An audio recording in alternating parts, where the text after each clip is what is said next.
verso Klose!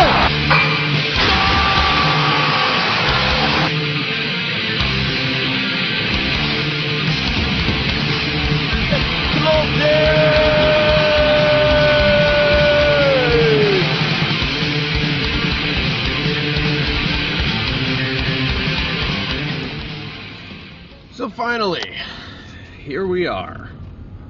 Klosecast 100. 100 episodes of mixed quality, I will admit. I was gonna say greatness, but that's too much. Mixed quality. Some great episodes, some other episodes. I don't have a lot to say right now. This episode, I'll just kind of talk about what this episode is going to be, which is essentially a lot of one-on-one. We got some great guests. We've got some good music between each of the guests. I hope you guys like some of it at least. But the first episode of the Klosecast was recorded in my apartment at the time. While I was waiting for my house to sell out of state, I was living in an apartment. I got home early and I recorded with Habs fan from Ontario. So the first Klosecast, I will never forget it, not because of the Klosecast itself or my conversation with Brandon or anything of that nature, but we were going to record, and that was the day that the Sandy Hook Elementary shooting happened, and we postponed. I couldn't do it. He couldn't do it. It was too emotional of a day to talk about fake hockey. So we waited a week. I started this series with a moment of silence, specifically for that terrible tragedy. And then we went from there. So we started with interviews. We had Habs fan from Ontario. We had Bleak. For those of you who remember Bleak, he was on. Ace was on one of the early episodes. Joe McKeel, David Winter, Thomas Duddy. Had a lot of different guys. A little bit later, we had McZ on. And I'll talk about that one in a couple minutes. But this episode, we've got G Cool, one of the newer guys that I've talked to. We've got JT. Both of those interviews, we do go a little bit off topic, but that's the nature of a conversation like that. You know, you're talking with somebody, you find a shared interest, you have a conversation about it. So, you know, we do go a little bit off topic. If you're not interested in the topics that we're discussing, just sit tight. The interviews range from 15 minutes to about 45. So this is a long episode, about 3 hours, depending on how long my intro and things like that are. So I know it's long. I hope you guys enjoy it. So I don't want to talk about the state of the league and bitch about the equipment changes and all this stuff that's going on. I kind of want this to be an insular episode. A lot has changed since I started recording this, both in the league and in my life and in all of your lives, I'm sure. So I kind of wanted to talk about some memories I have of different episodes, and I don't remember the numbers. If you've been a consistent listener, maybe you'll remember some of these things. I don't think that anyone has listened to all of them. so whatever. It is what it is. I just mentioned McZ. When he was co-GM of Seattle back in season 18, I had him on right before the playoffs, and we did a round-by-round breakdown. And the way that we pictured it happening was that Seattle was going to win the cup. And we kind of laughed about it, but it just made sense. Like, the way we were playing, the teams that we would end up matching up against in our projections, we really thought we were going to win it. And then for us to actually win it, for us to have called our shot before the playoffs, that was pretty cool. That was definitely a highlight.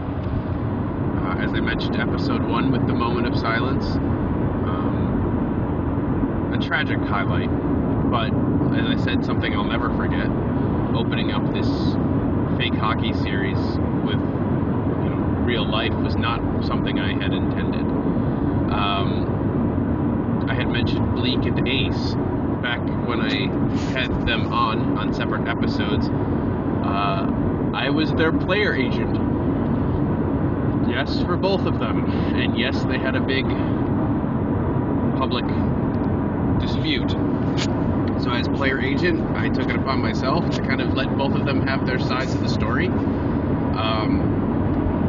and use the Klosecast as that forum. We've talked about a lot of other things.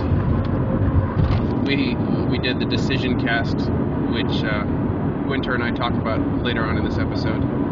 I didn't finish going through the list of people who are on here. I'm sorry, guys. Yes, we've got JT, we've got G-Cool, we've got Winter, we've got Aito Kaleo. Yes, I will say in advance that episode is very broken up. He was having issues with his Wi-Fi connection. We got disconnected a handful of times. It's a little choppy. It might be a little hard to listen to, but I'm keeping it in there because, I've talked with him since I started in this league pretty much, and he's a cool guy. He had a lot of insights on goalie stats, as you might expect, and I wanted him to be a part of the episode.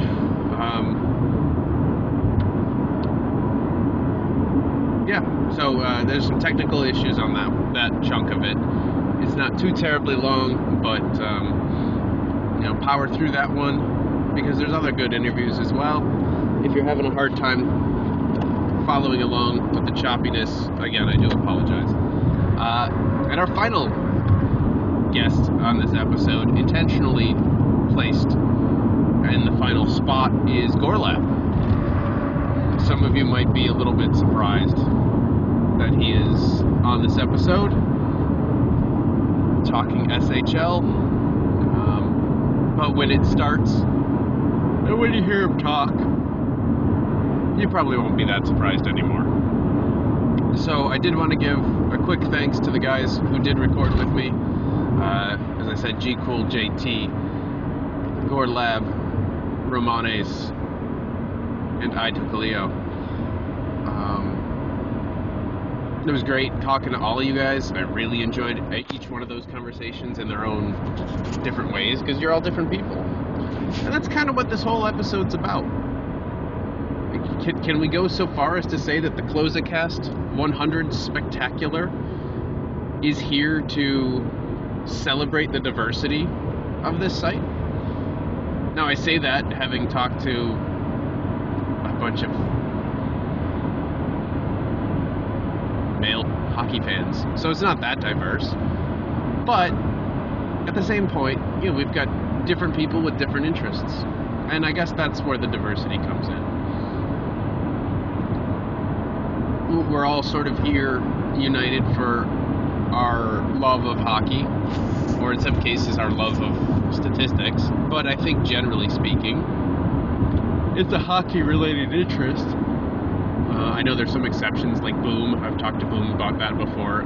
He kind of jumped into this league from a different sim league that was a different sport, and he kind of stuck around because he liked the people. He's not really into hockey. I don't know. I think at the time he said he had never even seen a full game, but he was here for the people. So it's an episode It's a little bit different than the normal formatting, and not just because it's 6 times longer than a typical episode.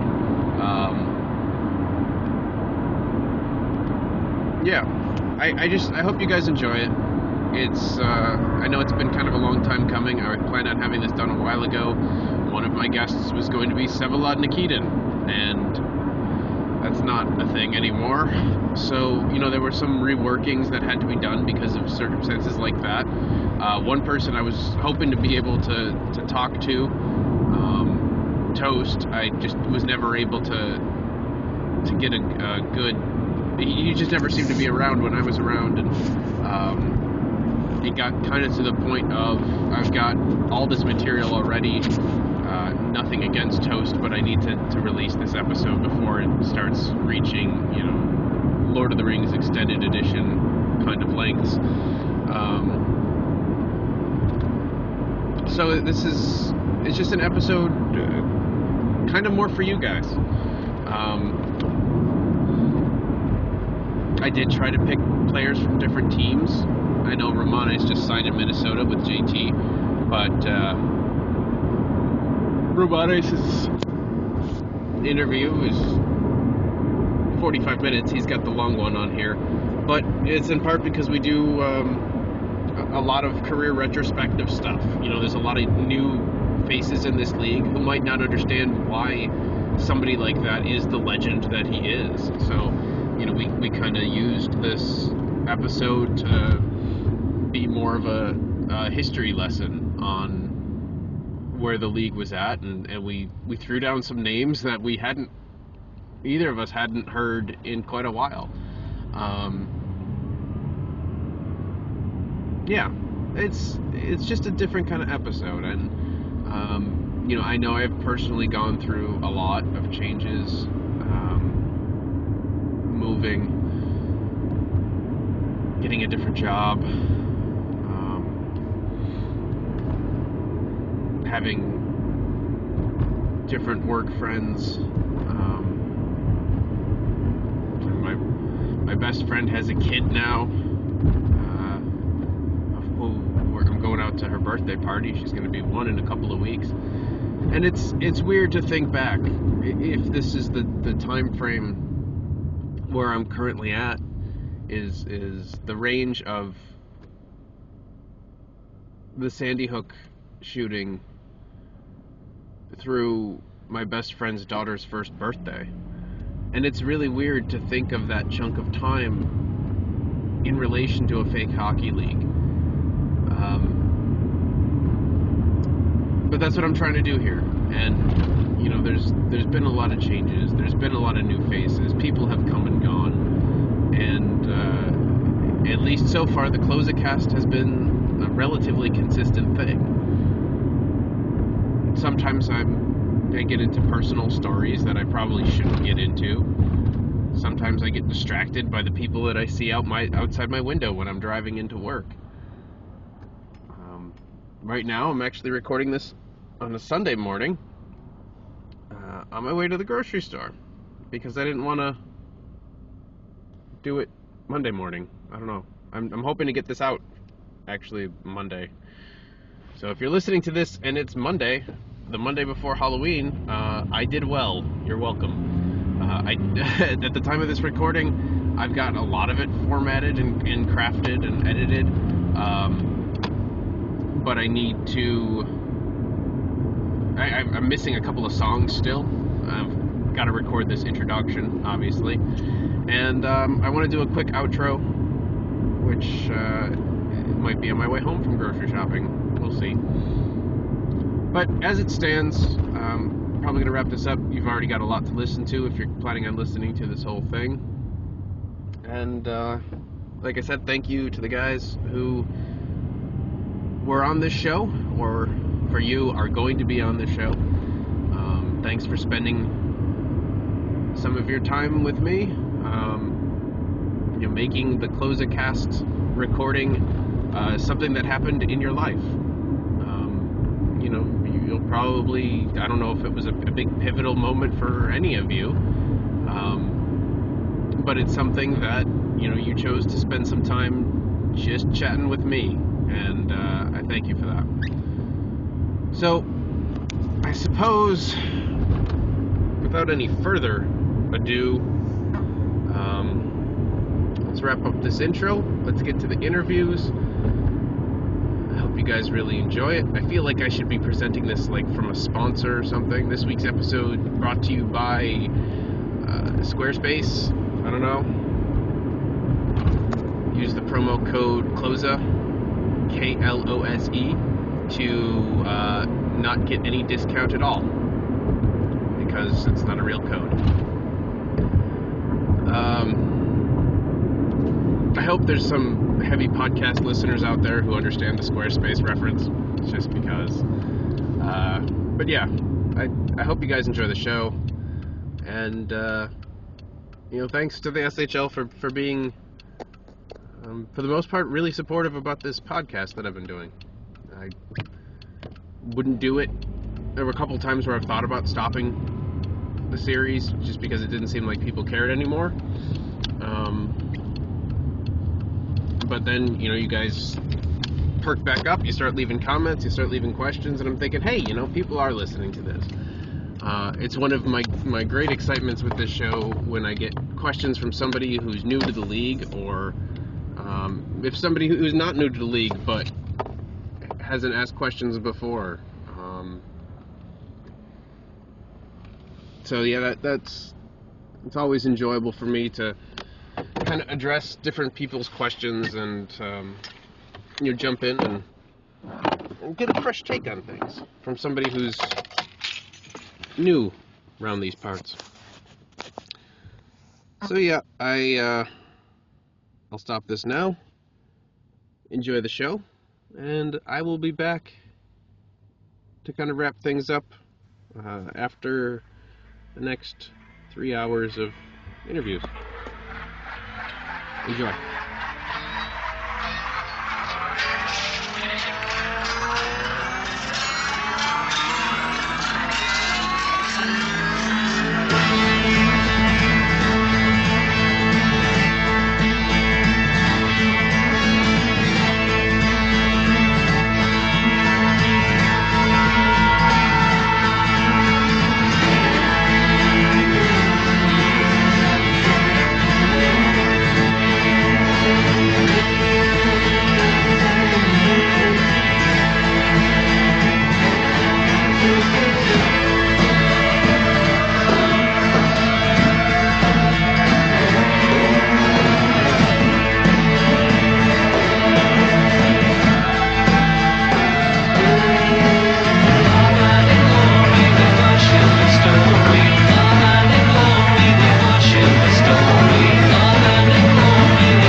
Mr. Buzz Killington. Thanks. Good to be here. Very excited to have you here. We did have a brief stint together in Montreal, which was a blast. Yeah, that was a lot of fun. That locker room is great. Yeah, it really was. And like my goal in the draft was basically to get as many Montreal players as possible, and unfortunately, it seemed like everybody else had the same strategy. Yeah, especially New England, who did pretty much just that. Uh, Yeah, that pissed me off. yeah. um, so yes, you're a relatively new member to the league. hmm Um, looks like about a little over 6 months. Actually, looking you joined on my wife's birthday. Oh, wow. Um, so is there a specific member of the site that you're like modeling your career off of, or an NHL player? Well, I go old school when I think of NHL players, and I think of Keith Kachuk, because I love hitting a lot of people and I love scoring a lot of goals. So I want to keep doing just that. Um, Before this season, I was a big Brian Morley fan, and he kind of fell off the face of the earth, at least for the majority of this season. But I liked his build, and whenever I was looking at where to put on my bank TPE before making the jump, when I figured out I was going to Portland, um, I looked at how he did it. I looked at how um, Koskinen was doing it, and other people around like my TPE level, and I was just looking at what they were focusing on as far as stats were concerned. And I wanted to try something different.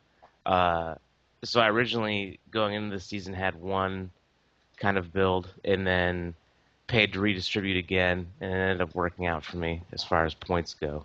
But yeah, I was looking around, especially Morley. He was uh, my idol, so to speak. Someone I modeled after. I had him and America in Prince George when I was GMing there, and man, those two guys. To have the two of them in a locker room, and unfortunately, like as stacked as we were, we just couldn't get over the playoff hump. Right. And then I didn't have a first round pick that year, and I remember it being like a total toss up. Like I've got a mid second. I know Merrick is going to be on the board because of his perceived attitude issues, and I know Morley's going to be on the board because he's underrated. And who do I take? And honestly, I just flipped a coin. Um, so Hmm. we did win a cup with America in Right. season 18, but Morley's been outstanding as well. I wish there had been a way that I could have gotten both of those guys. Man, that'd be a scary sight. Yeah, So, they I've shared a tried a lot. lot of things in my time as a GM. Let me tell you that. Like this past year, I knew I had first overall, which shocked me, hmm but I was working as many different angles as possible to try to get second overall as well. Right. And I loved the idea of getting, two franchise guys in the draft. Because the one thing about my GM philosophy is to try to always be competitive in the West.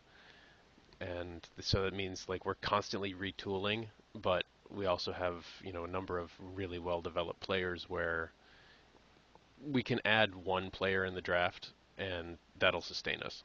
Yeah. So Absolutely. the idea of getting two guys like that who could step in, but we wouldn't have to have them step in, was very appealing. But didn't work out. Still very happy with Jester. Um, do you have any fun Jester stories that you want to recall from your Montreal time? Hmm. Um. He's just a really supportive guy. I mean, everybody in there was talking about their own things. We got really candid in that locker room. There were Yeah, a we lot did. of yeah. There was a lot of stuff going on with a lot of us, and it really could have gone either way. I mean, people could have started backing away at that point, like, oh, I don't want to touch this stuff. But most people were really supportive, and Jester was one of the big proponents of everyone just talking about it and loving each other, and doing all that warm and fuzzy stuff that people don't do on the internet much anymore. Yeah. So yeah, I can't really think of anything specific. Maybe it's because I just woke up. I don't know, or maybe there are just so many Yeah, like no, like you said, instances. it was very candid, and he was definitely like the guy who was like, hey, that's awesome that you're sharing that. Come talk to us whenever you want. Yeah, he was always down to take it to PMs or let someone know that someone's thinking about them or someone, would support them regardless of Absolutely. what's going on. So he's a great dude. It'd be fun to play with him eventually, but that might mean going to Seattle, and I don't see that. I don't see that happening. I mean, hey, it's not a bad place.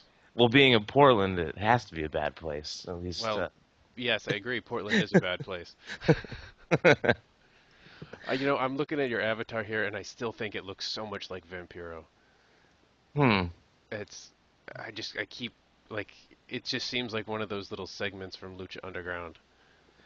Right. I guess holding the chalice and the candles in the back kind of add to that. Yeah, like the robe, being Pentagon Junior's master. Spoilers. But Um, yeah, so, since oh, sorry. Go ahead. no, go ahead, go ahead. Um, well, since winter's coming, whenever he first started coming in, whenever he was in our locker room for like 2 weeks, or actually he was there for much longer, but when he was a player and in the locker room for Right. 2 weeks, he did those scouting reports and it was like, which Game of Thrones character are you? And he picked Varys for me because he's constantly underestimated and no one gives him like immediate credit, and then all of a sudden he pulls together some badass stunts and just tells people like it is. So I found it very appropriate, scarily appropriate for how long Rob Wind had known me till then. But I was like, all right, this is gonna work. And then it just after that disturbing yet awesome Kenny Omega avatar, uh, Yes. just obliterating that 8 or 9 year old kid. Yeah. What was the backstory of that? There really wasn't one. I was looking up stuff for.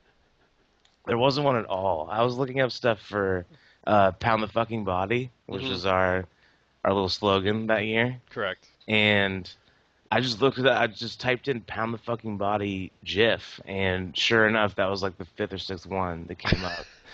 And I was like, "This is gold!" Like I couldn't stop laughing at it. And my girlfriend was looking at me like, "What the fuck is that? Like you're gonna put that on a site?" And I'm like, "Yeah, look at it. He's just running this kid into a turnstile, and he's like, or the turnbuckle." But It was but yeah, I intense tried. too. Yeah, like there was nothing held back there. He was, he He was, really and wailed the on that ref was kid. like, "Oh man, no." But yeah, I tried to look up a backstory, and there really wasn't one for that fight. But I guess in some indie Japanese wrestling leagues, that's almost common practice. Like people, like kids going after wrestlers, and wrestlers going after little kids who there are certain typical Japanese storylines. You'd think like Right. the kids are getting in trouble.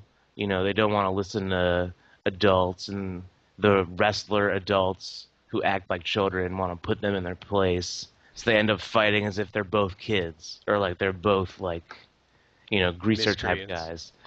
guys. Yeah, and then they end up slamming children. I never saw a kid like really give it to a wrestler, but I ended up watching like going into the deep annals of YouTube and Right. finding those gems of like Japanese children just getting thrown by professional wrestlers. It was The the funniest thing. the only thing that I can think of that's comparable in the U.S. was like like the famous Ted DiBiase thing, where he tells the kid that he'll give him like $100 if he can dribble a basketball 10 times, and he dribbles it 9 times and then just punts the basketball away in mid bounce. But like he didn't touch the kid, like it's just Right, so different to think of like, oh yeah, I'm gonna sign off on my kid getting thrown around by Kenny Omega here. right. It's pretty crazy to think about. Yeah, that wouldn't fly over here. Not so much. I uh, think shitstorms on here are bad. That'd be the biggest media shitstorm of all time, I think. oh, no kidding. The kid would be on Oprah. Yeah, easily. So back on topic here, All right, because my conversation that I had with JT, which I don't know if it's going to be before or after this part, because I haven't lined it up yet. right. Largely wrestling based, so I don't know if I want to put Oh, you guys okay. close together or separate it and kind of bookend it. We'll figure it out. But anyway, you got traded to Portland hmm before the draft. Hmm. So aside from JP, you were the first member of the Admirals. Right. I mean, like the expansion draft where it was all inactives basically, but Yeah. um, And Yusuf. well, well, Yeah. he And Chico Salmon. But right. who's that guy? So. Well, yeah. I actually played with his multi named Chico Salmon in my first year in the league. So um, Oh yeah, that's a part of history that the new guys don't really know. yeah, his username was Boob Milk, and I always found it really disgusting. Uh, and then it came out that it was a multi, and then he brought back Chico Salmon. Um, but I mean, you were like the first rebuilding core piece kind of guy. Like, Right. Yusuf's obviously developed and Chico's obviously developed, but those are guys are very like, temporary, one season kind of guys, not there for the long, long haul. Right. But you're like the first cornerstone building block, I guess is the way I should have said it. Hmm. So do you feel like I mean, I see that, you're obviously co-GM now. Um, but do you feel like you're kind of a role model for like the new members to the league, even though you've only been here 6 months? I think I can give him a good perspective. I worked really hard, at least. Well, I still have been.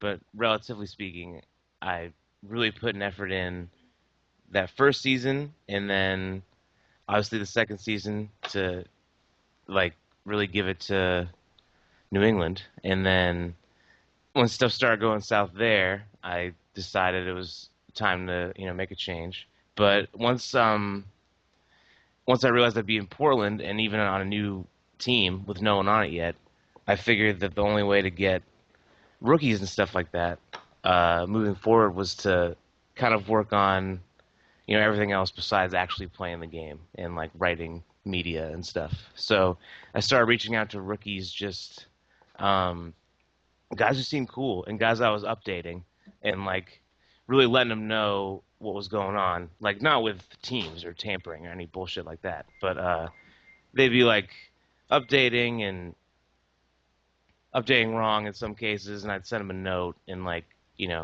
just say, hey, this is how it usually goes. I'm not like a big stickler or whatever, but yeah, just in the future, if you get someone who's more of a stickler than me when it comes to this, you'll know how to do it. And all of them were appreciative and stuff like that. But it just made me think about there, there's a learning curve here, and Right. um, some people latch on real quick and they get into the updating and stuff routine, and some people are slower. They prefer to stick on the forums, or they're not writing much media and just kind of coast around.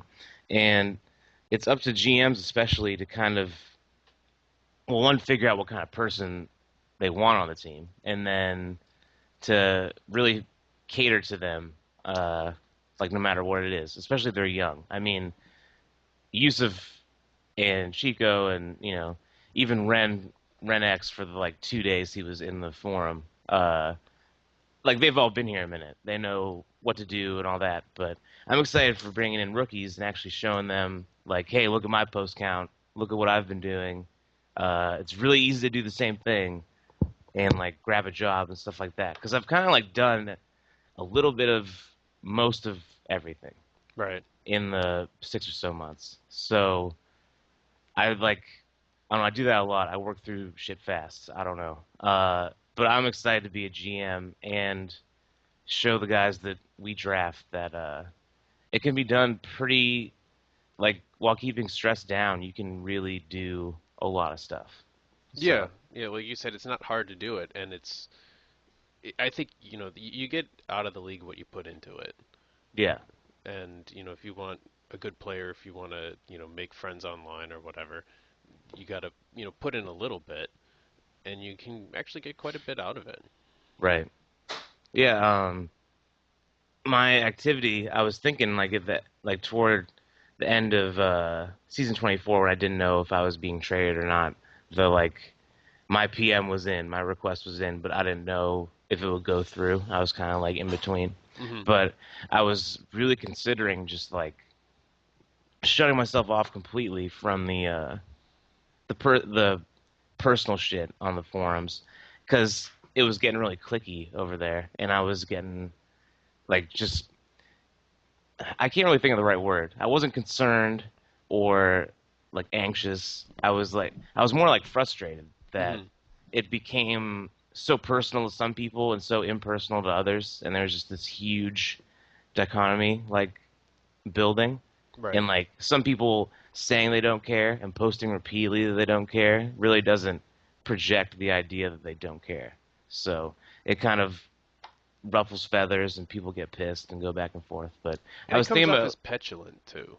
yeah, So that's for like new yeah, members, they come in, they're like, "Well, why is everybody here acting like a little baby?" yeah, yeah. It doesn't translate well on its own, and even in the context of conversation, some people just take a left turn real quick and then they get back to discussing something. But Right. but yeah, I was considering taking all my activity down and just continuing to make money and then coming back and like coming back full force. But I ended up once I got jobs and once I got to Portland. Portland was obviously quiet. It was really really funny when it was just me and JP in the locker room. Uh, I've been there before. in the even though v- we didn't post, I was like, "Hey, someone's here. This feels like home." in He the was like, in the VHL, I got claimed in the like the expansion waiver, whatever waiver draft that they do, like when you Mhm. recreate, and I got picked up by Bratislava, and the only other member of the team was the GM, who is Seth. I don't know if you've run into Seth or not. I don't think so. He used to be the GM of Edmonton way back when, Hmm. and frankly did a terrible job and kind of got run out. And there's a lot of stories with Seth, and I'm not going to get into that too much. But anyway, he claimed me, and like he and I always got along fine. Um, and I'm in the locker room. I'm like, dude, it's really just us. Like I just started posting, and he wouldn't reply to me. So then I just started talking to myself and responding to myself and quoting myself and answering my own questions and stuff. But yeah, it gets really kind of meta at a certain point. Where you're like, what am I really doing here? Wow. Yeah, but you guys had a great draft. Um, seem to have a bright future. For whatever reason, you had our number a couple of times this year. Yeah, we had some interesting games against you, and we pretty much ruined LA's season right at the end. Especially, I quoted in the index so many times. I think it was BBP was like, "Gotta give this to LA because they're playing Portland last, or they had two games against us." And I think we lost one, but then beat them in the last game to keep them out of the playoffs. And the And West is always like that too. We're like it's never decided before the final game. that really sucks. Like it, like it sucks how much better the West is than the East. It only took me Believe one. me, I know. It took me one season to realize that Yep. in our records against people. But Well, when I took over for Vegas, just as kind of a backstory, because you weren't here at the time, mm, I took over as GM of Vegas, and I had talked to a bunch of people ahead of time, and Vegas, for the most part, had a pretty negative reputation, in part because of the city. It's fake hockey, and nobody really goes to the city or whatever, but people didn't want to be associated with Vegas.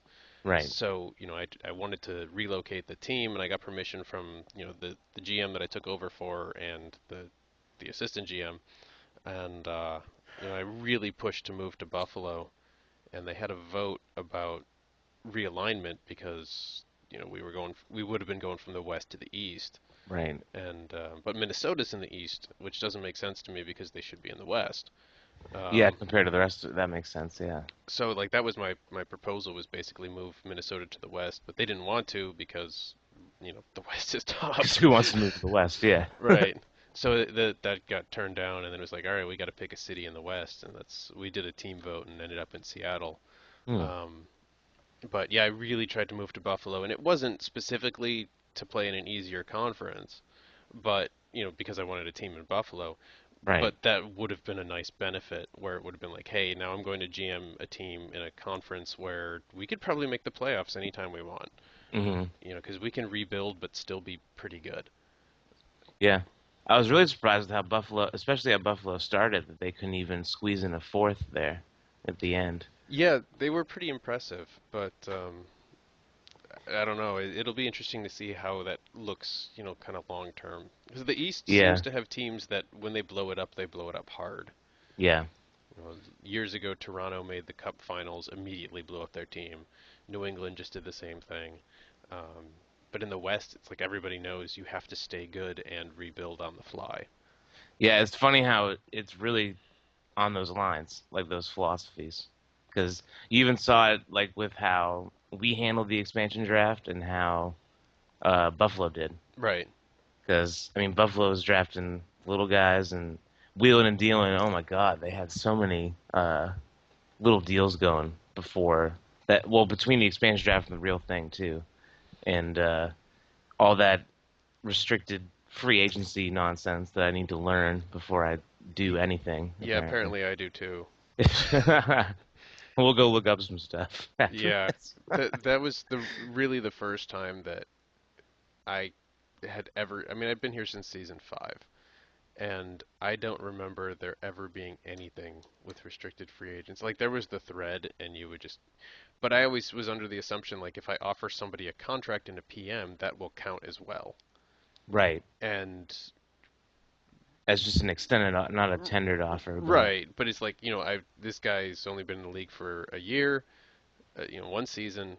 I offered him a contract. He's rejected it. Like I have proof of that, but nothing's going to come of it anyway because nothing ever does. right. And then all of a sudden, everything did. Mm. Um, and unfortunately, it was at the same time when my grandmother died, and I was scheduled to go out of town on actual vacation for a week, which was weird. And she died like right before the vacation, and there was just a lot of shit going on. So like to deal with RFA stuff that had never come Yeah, up before was that's like this is just too much. right. Oh man, I'm sorry for your loss. And Oh, yeah, it's too thanks. much to It's deal with. It is a lot to deal with. That's yeah, especially when it's something like that's basically been ignored the whole time. yeah. Like I almost pictured it at the time, like as it was being posted and going. I was like, man, if I was playing a Madden franchise and just logged on, all of a sudden someone was like, the Buffalo Bills have grabbed one of your players because you didn't tender him an offer and blah blah blah. When I had that turned off the whole time, I'd be Right. like, well, holy shit, this sucks. Yeah, I just yeah. lost a guy. But I'll give you one more quick anecdote here, because it's just I find it comical. Um, or before we started recording, we were talking about video games a little bit. I told you Dreamcast was my thing mhm. in college. I was a big fan of NFL 2K1. Still, Oh, for my money, the best football game ever made, with Tecmo Super Bowl being like right there with it. oh wow. So NFL 2K1 on the Dreamcast, fantastic game. You could totally customize it. You could turn off penalties, specific penalties, or you could, just adjust a lot of sliders and stuff like that. Mm, And at a certain point, it gets to where it's maybe you want to just mess around with it. So like you turn off offsides and encroachment, and you're playing the defensive end of the ball here, and you take your lineman and you walk around their line yeah. and you stand right next to the quarterback, and as soon as he calls for the ball, you just smash him into the ground. But anyway, because you mentioned the Buffalo Bills, I was doing a franchise. It was like a 25 season franchise you could do or something like that. Mm. And I was just like, let's see what happens if I just simulate everything. And unfortunately, the AI was not smart enough to sign free agents on your behalf. Oh. So all of my players, except for 11, um, left the team. So, Wow. so my roster was only 11 players, and I remember very specifically Phil Hansen, who what was he a linebacker for the Bills? Um, he also doubled as my quarterback, and he was also my kicker. Wow. Yeah. Um, despite that, simulating seasons, I won the Super Bowl one year. No way. Oh I my God. totally did. I laughed my ass off. My roommate in college was laughing his ass off. I was just like tears coming down my face. Like I can't believe not only did they like make the playoffs and then we're gonna lose the first game. Like no, we won. We squeaked it out in like overtime or something. And Wow. we get to the Super Bowl and it was like it was something like 35-10. Like it wasn't even close. Like like play a Super Bowl MVP Phil Hansen, Holy shit. 3 sacks and 80% completion. Yeah, Very that'd be the biggest like fullest stat line ever. yeah. Like on the original, like on especially like the newer Maddens. I never played ones that old, but it'd be every category would have something. Yeah, Except it, yeah, it was, but it was just uproarious to watch the computer try to deal with this situation. you just broke it. You broke the whole I sim did. engine, Yeah. and you just ended up winning the Super Bowl with the linebacker, kicker, quarterback. It was one of my highlights of my freshman year of college. So, Oh as man. sad as that is to say, it's true. All right. Well, anyway, we had a lot of off-topic talk, a lot of talk about Portland. Looking forward to kicking your guys' ass for the next 10 seasons. Oh man, I wouldn't say 10. All right, I'll give you one more season of One. ass kicking, and then we'll have enough guys to make some noise. I Eh, think so. We'll see about that. Wait, one more question or Yeah. one more talking point. I'm super biased in that I think I've made a case for Rookie of the Year, and people are saying that you've made a case for Rookie of the Year. But who do you think has really made a case for Rookie of the Year? I already know like I'm not gonna win it because I have a defensive defenseman. Um, Right. so Yeah. I think being considered or nominated would be huge for the kind of player that I've built. Mhm. Um, I'd have to actually go and look at everybody's stats here if I wanted to give you a real answer. So give me 1 second Mhm. while I try to find. Like even now, I still have a hard time getting around this site sometimes. All right, let's see. Individual leaders. See, I'm way up in points. Like, Oh yeah, you're up by 6 over Howard. Isn't yeah, Vikingstad a defender though? yeah, he is. Oh, and Lidstrom's right behind him. I don't know. I that's a tough one. It is tough. I mean, I expected to be put out of the running because I had first line minutes, and that So did seems to Howard. be that. Well, I don't know. I think Howard switched. Oh, did he? Um, yeah, because he was with. I think he was with the Tomas brothers at first, and then went down, or maybe I'm flipping that. But I'm he not like sure. switched back and forth. I guess I did too. I was on the second line for like maybe a quarter of the season, but um, Honestly, I'm thinking Vikingstad. yeah, that was my pick as well. I I mean, he's thought he's eighth in shot blocks. he's up there in hits somewhere. I don't know if Eh, he's on the top 10, No, but he's not in the top 10. Um, I mean, he was getting pretty strong minutes, but yeah, he might be the pick there. I hope I get nominated just because of my player type. mhm, Not that like I said, not that I expect to win. Um, but it would be nice just to get some recognition for like the pure shutdown guy. right. Vikingstad, he was third on your team in scoring. Mhm. The Between the minus 28 is pretty shit. yeah. Well, we were 154 facing, minutes. the West's best all the time. Right. I mean, you were a minus 11, so that's a big difference. Yeah, true. I mean, he was playing 6 more minutes a game, which will also inflate his totals. I don't know. That's a tough one. I I mean, don't to know. step in and play top line minutes like that as a defender is impressive, but that minus 28 really sticks out. Yeah. Um, I don't know. Let's go with me instead. All right. I'm good with that. I Yeah. think what you're saying, it would be cool if they gave all the credit that shutdown defensemen deserve to them. So, I mean, I had 12 points in 50 games, which was about double what I expected. But what I was particularly proud of for my team was actually led in plus minus. oh wow, I didn't So realize. I was a plus 13, um, where like a lot of our guys were actually minuses. Hmm. I mean, my defensive partner Zipens was at 11, and then next best looks like 5. Is he So still active? and Zeepins or he's been out for about a month. hmm. I heard from Carl that he's been busy with like GMing in a different league and school or something like that. So I'm Oh. hoping he'll come back. I don't know what he just kind of disappeared. Yeah, I just remember him popping into the. it wasn't so much season 24 as it was my rookie season.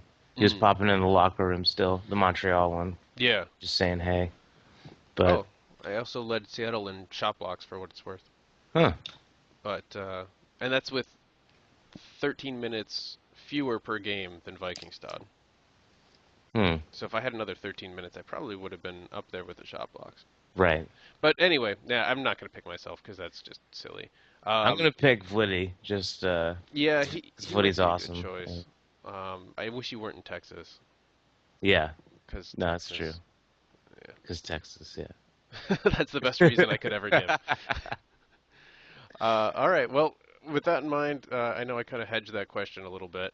Oh yeah, Um, I'd say that there's probably 5 or 6 really good candidates, I'd say so too. and it'll be interesting to see who the committee decides on. Do we But have you could make cases for anybody there. do we have a committee for that? Yeah, there is an award committee. I don't know who's currently on it. I I used to think know a few they're people on it, and I kind of had some inside information as to who people were voting for ahead of time. But I think they're hiring for it now yeah, again. So um, I'm not trying to do that. I got too much going on. yeah, I'm kind of the same way. But anyway, thanks for joining me here on Closecast 100. I gave you a big chunk of time. Wow, this is Oh going to be yeah, like a 3-hour episode, just so everybody's aware. right. Um, Well, so thanks for having me. It's been awesome. Getting to know you first in the locker room, and then I haven't done much, research back in Closa or any of your history, but from how you're revered in the league, it seems that he was a legend, and Jack Burton will be a legend, and we'll both be we'll be hitting each other and blocking each other's shots for seasons and seasons. So that'll be fun. unless We'll you have to start- decide you want to play with Jester, right, I'm just throwing but that out there. yeah, but yeah, I think Portland and Seattle, or Portland and LA already have a little rivalry because of that last game. But I think Portland and Seattle has to be a good rivalry because it is in every other sport, and we gotta exploit the shit out of that and have some good times. Absolutely, I'm down for that. Just keep it clean. All right, I'll do my best. All right. Well, Thanks. no one in Portland's clean. They're all like dirty hipsters. So Oh, that's true. Good music scene though. yeah, that's for sure. All right. Well, enjoy your time. Congratulations on the co-GM job, and early congratulations for the presumed nomination for Rookie of the Year.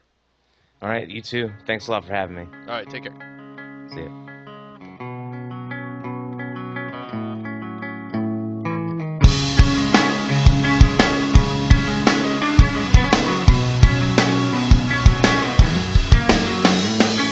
Help me if you can.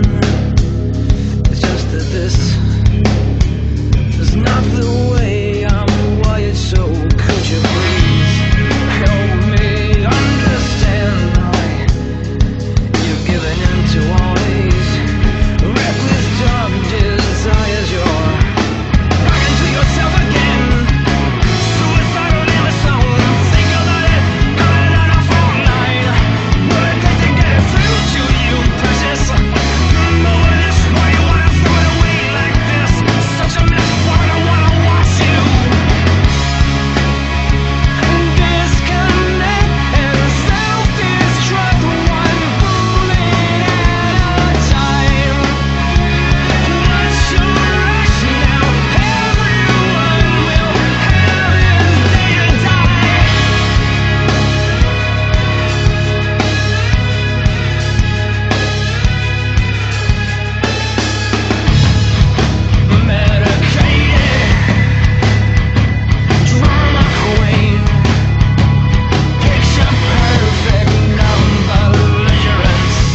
joining us now, Mr. David Winter, SHL legend. How are you today, David?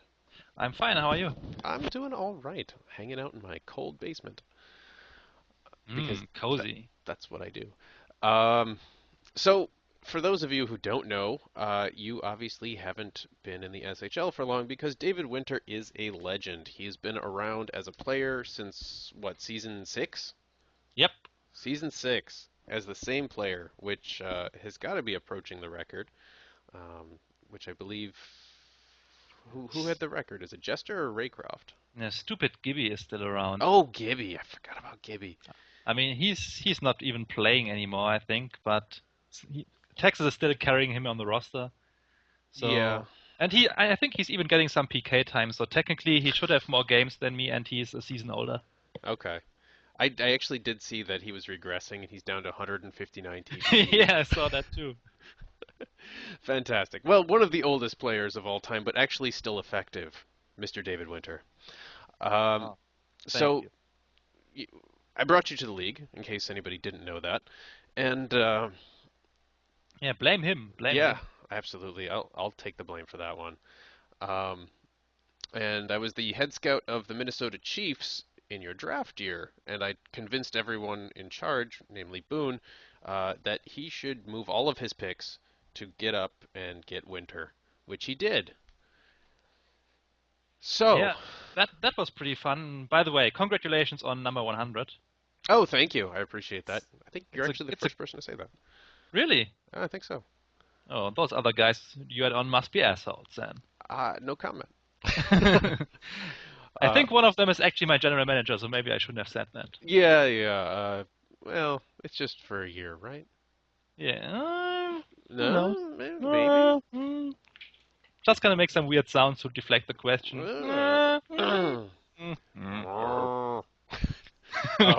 Okay. Yes, weird sounds. I know that was not an added sound in post-production or anything.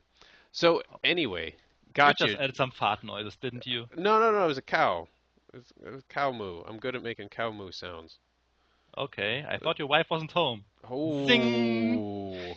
Sorry, And that was David Winter, ladies and gentlemen. That was cheap, sorry. Yes, a little bit. Anyway, so drafted to Minnesota. As I said, it's all your fault. Yeah, it really was. Damn me.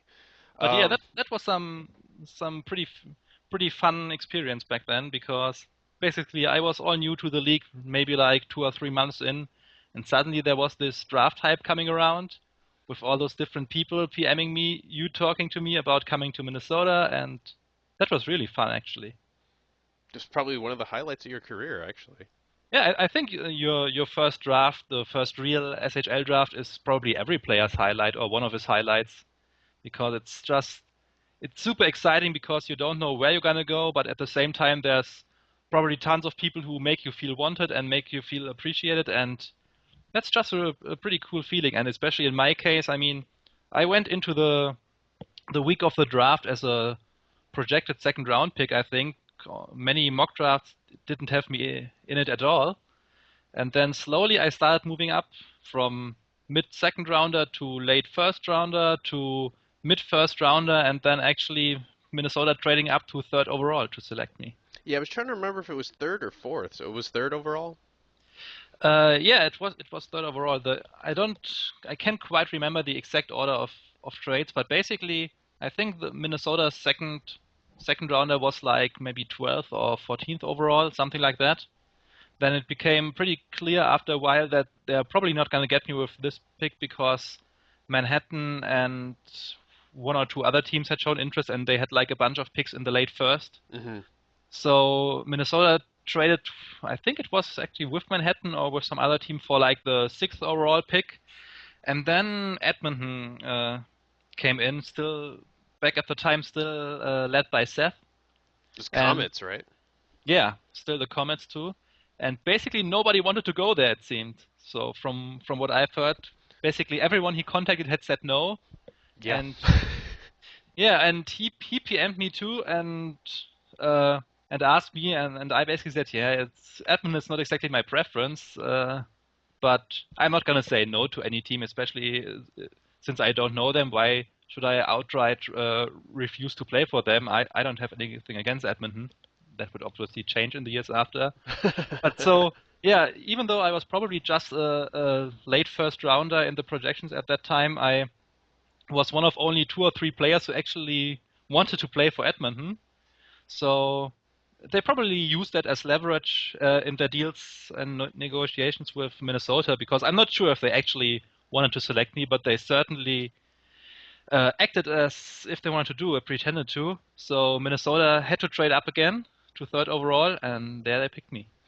Totally worth it, though. I mean, I don't remember off the top of my head who else was in that draft class, but I can't imagine It's there's anybody who, if it's we were doing a redraft, historical redraft, would have gone higher than you.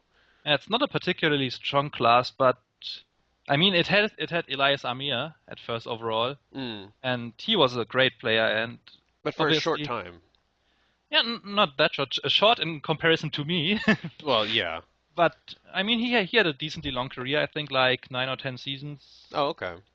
So, and he was a great player. He was obviously a better player during that time than I was. So in the end, it all depends on what you value in a player when doing such a redraft. If you value longevity or peak performance. Hmm.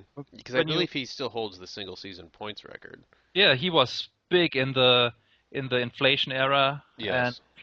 but afterwards too, he like the 7 or 8 or 9 seasons he played, he was pretty much always one of the top players in the league. He was by far the best rookie, and from his sophomore season on, he was one of the top players in the league. So he was great too. But yeah, after that, not that many people had memorable careers. I mean, there was one of Spangel's players in it who went 2nd overall. Mm. Um, what's his name? I don't Uh, remember. Yeah, and there were some failed first players of pretty prominent members nowadays. Like there was Wasty's first player, who he retired after 1 season. Mm. There was Jamie's first player, which she retired after I think 2 or 3 seasons, or maybe a little longer, but who didn't stick around for that long. So well, there were some good members in there, but most of them didn't do that much with these players. Huh. I don't remember those people being in the draft even. I That's mean, really interesting. I can look it up. I'm trying to figure out the name of the 4th overall. He was such a prominent member too. Oh yeah, Anton Wagner. It was I think Oh, third wow. Ferguson. Wow. Yeah, and he was 4th overall. Oh, there of course there was one of Halsey's players in there. I think his 2nd one. Rachel Belmont. Holy crap. Yeah, those names bring back some memories. Oh, wow. Yeah, I'm looking at this now. Gene Parmesan. Yeah, he's still around. Julien Dupont. Uh, oh, Kyler Lang. I miss Langer. Yeah, where was sad to see him go to? He was actually Kyler Lang and Rachel Belmont were the first 2 players I actually had closer, I don't know, collaboration with. We wrote a series of articles together in the weeks after we had all joined. That was pretty fun, but sadly both didn't stick around for that long. Yeah, I'm trying to see who the. Yeah, this was not a great draft class.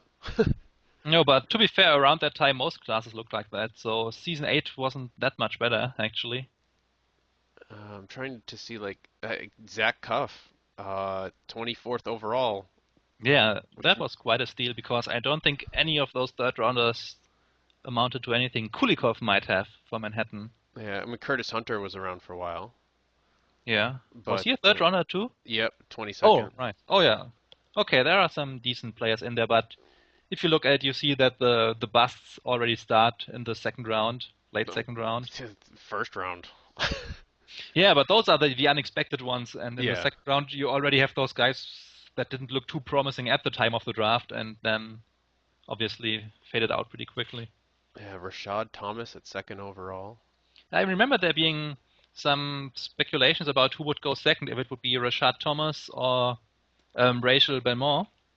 So I think most people expected Belmont or Belmont. I don't know how to Probably pronounce Belmont. that. Yeah, to go there, but it ended up being Spanks, and it was the right choice actually, which was because Belmont was quite the bust. Yeah. Sad to see. I remember her as being one of the top junior players during my first season and a great member around the board. Someone everyone thought highly of. But then, yeah, she got.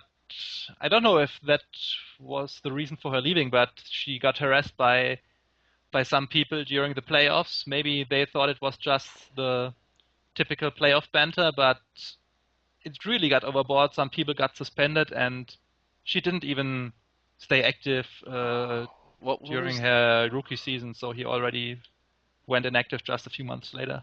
I'm trying to remember that guy's name. Was that? Chris R. Yeah, I was just gonna say, wasn't that Chris? Yeah, Yeah. he was on my team actually, and he got himself suspended for basically the whole series in the conference finals and the playoffs, and we ended up losing them. What a prick. Yeah, That's sad. yeah, Anyway. indeed. Okay, Yeah. one season down, Yeah. 20 to go. Yep. So you came to Minnesota, who was still pretty much an expansion team. Well, a pretty successful one. I Yeah. mean, they came very close to winning the championship if it hadn't been for one shitty, undisciplined player. Yeah, I mean, what the hell? But anyway, we're not even talking about that. So, Why not? because no one wants to hear about that. We can't talk about me all the time. We have to talk about you as well. Well, but you're the guest here.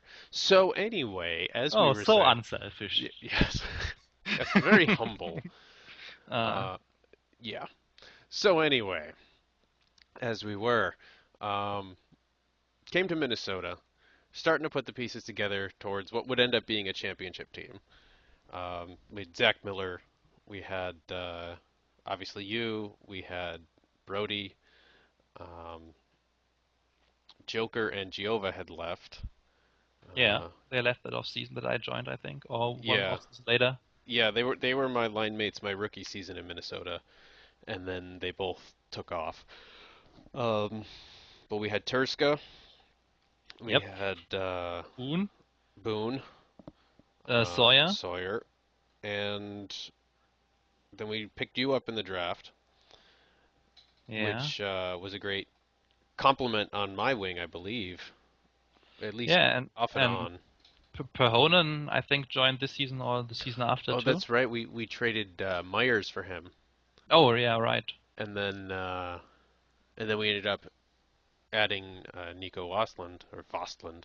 I think Perhonen is still Hififo's best player. Yeah. I Even had though he has made 6 or 7 others since then. I had hopes for his current player, but he's kind of Yeah, letting me down, me too. honestly.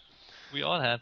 Um, but yeah, we're starting to build towards that championship team. Do you have any favorite memories of your early Chiefs years?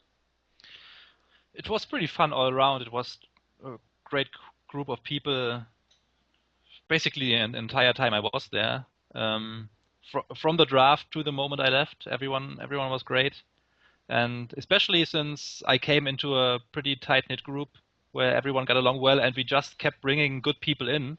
Hmm. So, I mean, I joined the team in season 7. I think Wasti was our pick in season 8 or season 9. We later traded for Grim Reaper, and Well, that was me leaving though. yeah, so Yeah. We did pick up Monk, and Monk was acting GM for a while. wasn't he actually already there when I came? I'm not quite remember. Oh, I don't remember. Oh no, I don't think so. But yeah, he was actually the guy who traded me. Yeah, me too. Yeah, stupid monk. Well, I told him Always to trolling. trade me though. Yeah, I was pretty ambiguous about it too. But yeah, I basically said I'm looking into testing the market after the season. Not sure if I'm gonna leave or not, but at least I want to see what's out there. And then, yeah, he decided to look into a trade, and obviously from his point of view, that's understandable. Yeah. Yeah. But yeah, the whole time in Minnesota was really fun. Like, obviously the Cup win, season 10, was great. But Yeah, definitely. it's tough to pick one memory out of this because it's just like I think it was around one or two, 1.5 real life years. Yeah. And it was all great pretty much during that time. Great experience. Um, yeah, I really enjoyed it. What I remember the most about it was just how fun the locker room was. Yeah. There weren't really Sorry. any personalities or anything like that that caused any conflict. It was pretty much everybody just enjoying hanging out with each other. Yeah, exactly. And that's, I mean, that's kind of what I've tried to model the locker rooms that I'm managing after is that idea of like, hey, we're all going to be pulling in the same direction here. Let's all just get along and have a Yeah, good time in here. and I think you did a pretty good job with that. Well, I appreciate that. And It's not always easy, but oh, I can imagine. But I gotta say, it's always been teams like this that I've been drawn to, I would say, because there are obviously different types of locker rooms. And I would say that Minnesota, Hamilton, and Seattle, the three teams I've been at for a pretty long time, all have pretty similar styles when it comes to the members on them and the locker rooms. hmm Just the like relatively non-controversial people who get along great, pretty mature people too. I mean, when I joined, JP was my junior GM and later my teammate in Minnesota, and he was just a great mature guy, basically someone I looked up to, a leadership figure. And then I found out halfway during my stay in Minnesota that he was like 14 or 15 years old at the time, but you couldn't yeah. tell from his behavior. That was pretty crazy. And I think that's what most teams I've been on have been like. Even if there were people on them that were quite young, it was always people who were pretty mature and easy to be around. And I think people appreciate that and stay loyal to their team because of things like that. Same experience with Bodnar slash Mally slash gaming experts. Because when I first started talking to him, I mean, he was like 14, and I thought he was more like 19. And it was just one of those things where like, hey, this guy, you know what? I I know there's some 14-year-olds on here that live up to that number in a bad way. This guy Yeah, totally doesn't. yeah, exactly. Um, but let's move along here with the career retrospective. So we were both in Minnesota, won a championship. I got traded, you got traded. Then we both hit free agency. Yeah, why don't you talk about that some a little bit? All right, so the big plan. So I bounced around a little bit and went to Calgary and then briefly to Hamilton, and Hamilton was in disarray at the time, and it was just unpleasant. And then I got moved from Hamilton to Las Vegas. Now during that time frame, you were I think it in, was in the very same trade that I yeah, was. It you was were still a in Minnesota. it was a three-team trade, I think, and Yes. you went to Las Vegas, I went to Hamilton, and something else went to Minnesota. Not Yeah, I don't remember, sure but what it was. yeah, not as noteworthy. And no offense if someone out there is listening to it who was I, part of that I think trade. it was actually a pretty good player and member. I just can't quite remember who it was. I, Maybe it's there in my signature. Let yeah, me I check. was just thinking the same thing. It might be in mine. Um, Probably oh, it, not. it was Chiclets and a first rounder. Oh, yeah, that's right. That's right. Because I know it was a big deal when Vegas traded Chicklets. Yeah, he was one of the best players at the time. Not the most active member, but a great player. Yeah. I mean the I'm just looking here now in my signature. The trade from Minnesota to Calgary was Reggie Williams and a fourth round pick. And then I was traded to Hamilton with Alexei Grigorenko for Mally, Josh Simmons, Michael Stitch, Jan Benda, a first round pick, and three third round picks. Wow, quite the haul. Yeah. And then Hamilton, like I said, was in disarray. Not a pleasant place to be. So then moved in that three-way trade, including you, Chicklets, and a first rounder. And that first rounder ended up being first overall because Vegas won the lottery. Oh, really nice. Yeah, because they were in a playoff position, and then we went on like a 12-game losing streak as soon as I got there. Good job. Yeah, So clutch. yeah. You are just so clutch. I was actually playing pretty well as I recall, but Yeah, as um, you did in the season 6 playoffs. for a rookie, I actually did play pretty well up I until that know, last I, game. I was being serious. Yeah, well, I just wasn't talking about the last 20 minutes of the playoffs or it so. was the last 4 minutes of the playoffs. It was like 2 minutes to go and a minute into overtime. Oh. Yeah, that was horrible. I can imagine. It's like the worst experience other than the Hamilton locker room I've had on this site. Yeah, Uh, this thing about the Hamilton locker room, I remember that we talked about this at the time, and obviously I wasn't in Hamilton, but I always found it strange to hear you talk about that. How bad this must have been. it was terrible. Um, I mean, like I said in the recap of the trade, it was me and Grigorenko. He did not want to go to Hamilton. He did not want to leave Calgary, and he was traded without knowing about it. Who was that again? Was that one of That Tyler's I players? think that yeah, I think it was Tyler. Certainly another pretty prominent member at least. Yeah, Just not sure who definitely. it was. I think it was Tyler. I Yeah, like Tyler, me but too. he was not happy to be in Hamilton. Jamie was there at the time, and Alex was there Alex too. was there, and between Tyler being unhappy, Jamie being unhappy, and Alex being unhappy, um, they were all very vocal about their unhappiness. Joe, as GM, was trying to keep everybody on the same page, and I kind of came into this environment seeing like I went back and I read like the previous 10 pages. I'm like, "Ew, this is not what I'm used to. Like Minnesota was awesome, Calgary was good but very quiet, and then I went into this volatile environment where like people are basically just yelling at each other, and it was not the kind of place I wanted to be at. You know, this is something I do for fun, and that was not looking like it was going to be any fun. Oh yeah. So then it was the trade to Vegas, and then at the end of that season, I'm hitting free agency, you're hitting free agency, and we decide that we are going to sign at the same place, same team. We received offers from what all but one team. You did. I had some Oh, teams not contact like me. I think Toronto didn't contact you. I It don't might have remember. been one or two more teams. Yeah, I remember there was one team that gave me a great pitch and didn't even talk to you, and then I Yeah, said, "Well, I want to talk to Winter," and they said, "Never mind."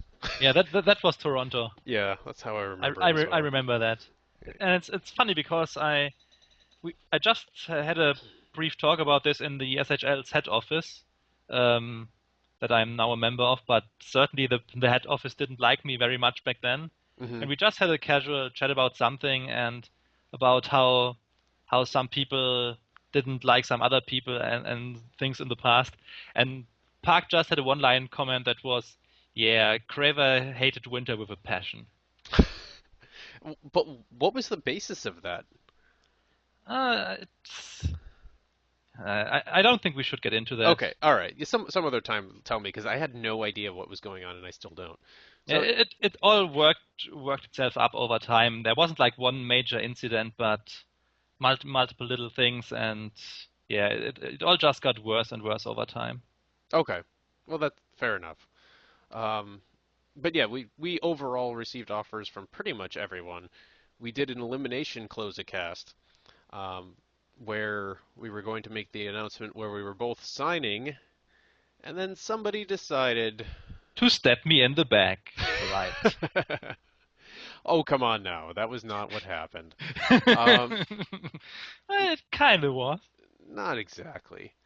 No, I, I think we both had a top three, but the top three was in different orders. Yeah, And basically, we had said, yeah, we want to sign with the same team, but then it simply turned out that we both had different preferences. yeah, And instead of forcing the other to go to a team that he didn't really want to go to, we said, yeah, then we're friends. We don't have to do this. So let everyone do what he prefers to do. yeah. But it was a fun recording session. I did a little bit in post production to make it seem like there was a bit of a conflict. I think I threw in some German commercials or something. Yeah, was that Closecast I believe it or that was. episode? Yeah. I remember the commercials, but I didn't know it was in this episode. Didn't remember that. I believe that was a Volkswagen commercial. Yeah, good old Volkswagen. Yeah, they're doing well. Um, Yeah. topical. They never did anything wrong in history. No, no, but we won't get into that. So, Oh no. but yes, I went to Vegas in part because of the pitch that Shutout made to me, which was saying like basically he just traded Chicklets, who is one of his best friends in real life, and a first round pick, And he did that with the hope that that I would stay and potentially bring you as well. Um, and I And it just was already pretty clear at the time that you might move up into the GM position over there. Well, and I had in the talks that we had with all the teams, there were a couple of teams that offered me management positions at the time. Um, one of which was Texas, and as flattered as I was also the GM of Prince George at the time, so it just wasn't a good fit. Yeah, Also Texas. Um, right. yeah. But you went to Manhattan, I went to Vegas. So let's pick up the story there from your time in Manhattan. Yeah, so basically for me, the choice in free agency came down to three teams, and that was Vegas, Manhattan, and Hamilton, because I really liked Hamilton, and Joe is one of my best friends in the league, and he was GM over there, and they had a bunch of great people. But my thought process basically was, I can come back to Hamilton later, and to be honest, Vegas was only in my top five because of you, so. They weren't actually a team I was considering that much until you told me that you're probably gonna sign there. So in the end, I ended up going to Manhattan because it felt like they had a great group of people on there that I didn't really know. So like a nice opportunity to meet new people who, from my interactions around the board, seemed like great guys. And something that I thought was an opportunity that I would only have at this point. Like, I can always go to Hamilton and play for Joe later, but I can probably only play with this group at this point. Hmm. So I went to Manhattan, only stayed there for 2 seasons, but two pretty fun and successful seasons, basically because Manhattan didn't have much success in the history until this point, and I joined them pretty much around the time that some of their junior picks turned into franchise players. They had J&H's first player. They had Keenan. They had Joseph Heiss, who was one of the best goalies Yes, he was. and best prospects in league history at that time, but then sadly faded out relatively quickly after a few seasons. And they had a bunch of other cool players and cool people, GM'd by Diamond Ace, for example. I only stayed there for 2 seasons because the team was basically, yeah, people were already leaving and for different reasons. Some in free agency, some were traded during my second season there. So it only made sense not to sign an extension there, and they basically ended a rebuild anyway. So I stayed only there for 2 seasons. Probably the one destination in I was at during my career that had the least impact on me long term, but it was still a fun time. And Manhattan was my number two. If I wasn't going to Vegas, I would have definitely gone to Manhattan. For a lot of the same reasons that you mentioned. It just seemed like a great group of people that I really had no interaction with at that point. Yeah, and it was also one of those cases where you have a team that really didn't have any success at all since I joined the league at least, and basically in their entire history. So it was pretty enticing to go there and lead them to glory, which we didn't win a cup there or anything, but I think they had never won a playoff series, and we at least took them to the conference finals or even to the cup finals during one of those years. So That it was sounds still a familiar. pretty successful stint. Definitely. And then from Manhattan, you went to Hamilton. again. Yep. I've been there for like 20 games to end season 12, and then in season 15 I was on Hamilton again. Stayed there for 6 seasons this time around. Loved it there. Super fun locker room, great people all around, and very successful team too.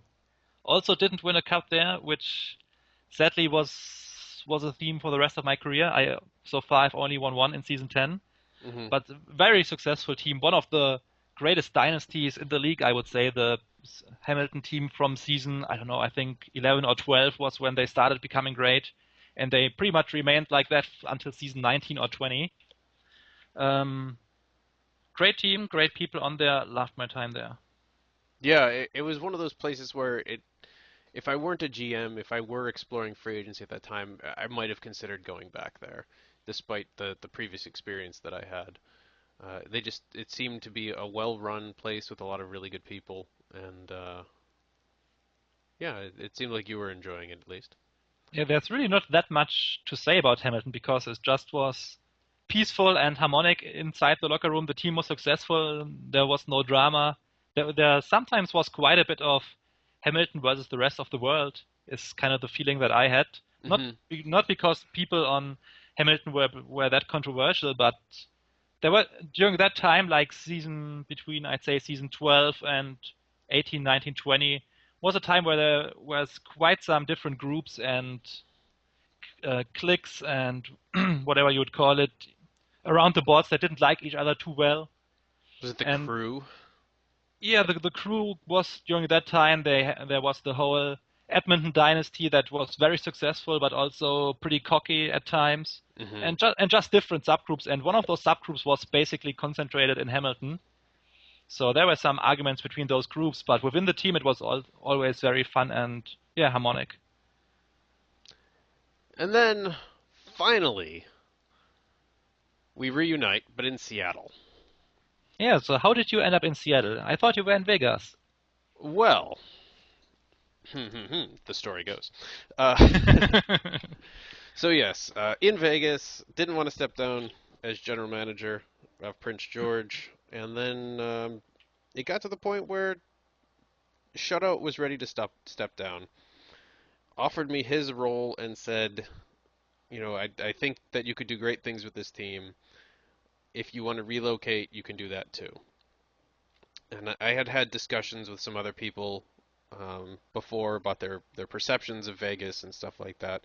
And for the most part, people didn't want to be associated with the city. I mean, it's fake hockey. It's not like we're all meeting up there for a convention or some shit like that. But it it was a team that had outside of the team itself a pretty negative image just based on the location. Yeah, and based on the fact that they had relocated so many times, so Yeah, even if people wouldn't have minded Vegas, they still wouldn't have much of a connection to the team because it had moved around so much during its time in the league, like through 4 or 5 different places. Nobody really had any connection to Vegas. Wisconsin. I mean, it started Yeah, in Wisconsin. Like, I then there mean, was that's Vancouver, yeah. Manchester. Was it Manchester? Manchester too. No, no. Where is it? Wisconsin? Lethbridge, is that Wait, possible? mm, I don't know. They bounced around a lot, and nobody Yeah. liked the town other than the people who were on the team. Um, so I put it to vote. Like, hey, let's consider relocation. I made a proposal to move the team to Buffalo, but it would have required realignment, and they didn't want to do it, and blah blah blah blah blah. I don't want to go down that route. Um, so it was, hey, let's pick a team in the Western United States and or Canada or whatever. And we did internal voting where we would, everybody PM'd me their rank order choices for city. Seattle narrowly won. Um, Over whom? I'm trying to remember who second was. And maybe I can actually look it up while we're recording here. But I do remember that. Dum dum dum dum dum dum Not quite. dum dum dum dum dum dum da da da dum dum dum. You got it? No, not yet. Dum dum dum dum dum dum Nope. dum Got a dum lot of dum mixed Z dum threads. da dum. Oh, that's fun. Cooking area, preseason line threads. All right, let's keep going. Yeah. Um, team stats as done by Patches. I miss Patches. Yeah. He was Uh, great. so this was season 14 we actually relocated. Oh, it's that long ago. Wow, I thought it was 16. I was thinking like Yeah, this was me the too. 10-year anniversary. Yeah, but wasn't the cup win in season 18? 18, yes. Yeah. Yeah, but Um, yeah, I would have thought it was season 15, 16, done something like that. okay, here's where we already had Kings relocation. Okay, so the options were San Francisco Bay Area, Portland, Kansas City, Milwaukee, Seattle, Colorado/Denver, Utah/Salt Lake City, Alaska, Omaha, or stay in Vegas. You really didn't want to go to Canada, didn't you? Not particularly. Um, Proud American boy. Yeah, well, I wouldn't go that far either. Uh, Proud vegan American boy. I haven't been vegan in a while. Vegetarian, we'll go with that. Oh, okay. Yeah. Um, okay, so with actually Seattle was not so narrow. Um, Seattle was my top choice as well. So Seattle, without me voting, Seattle won the poll by 5 points over Alaska, and third place was the San Francisco Bay Area. So there was the top three Okay. in order. Alaska. That would have been interesting. And then in terms of team names, I actually just had that list. We had the choices. Where's the list? We had obviously Riot, but we also had Seattle Rain, Seattle Saints, Seattle Sound or Sounders. Yeah, I remember that one. The name discussion. Uh, Ramicus suggested Seattle Kings because it's King County. Seattle Spacemen, uh, Seattle Emeralds, Seattle Metropolitans, also Seattle Strangers, which is a weekly newspaper in Seattle, which I rather like that name. It's very Yeah, different. it's interesting. Shutout suggested the Seattle Storm. Uh, Duddy suggested Saints, but the Storm was their WNBA team, so we didn't do that. Mhm. Yeah, but anyway, yeah, Colorado finished with 11 points. Seattle had 23 in the relocation voting, so it wasn't particularly close to going to Colorado. Yeah. Ba, ba, ba, ba, ba, ba, ba. Seattle Nirvanas, says JP. Um, and then Ramicus, who suggested the Strangers, says, I no longer like the Strangers because apparently the actual publication is very left wing. Dewey suggested the Seattle Dewdrops, Okay. which that's not bad. Why not Seattle Spiders? No, that's not bad either. Kind of different, kind of dark. Dewey would have liked that. Yeah. But anyway, we all voted. It was a team thing. It wasn't me being a crazy tyrant. That would come later. And Oh yeah. we moved to Seattle. And then finally brought you on board. Had a number of super competitive teams. And we kept running up against the Winnipeg Juggernauts. Story of my career, basically. Seriously, if it weren't for the Jets, I think we would have had.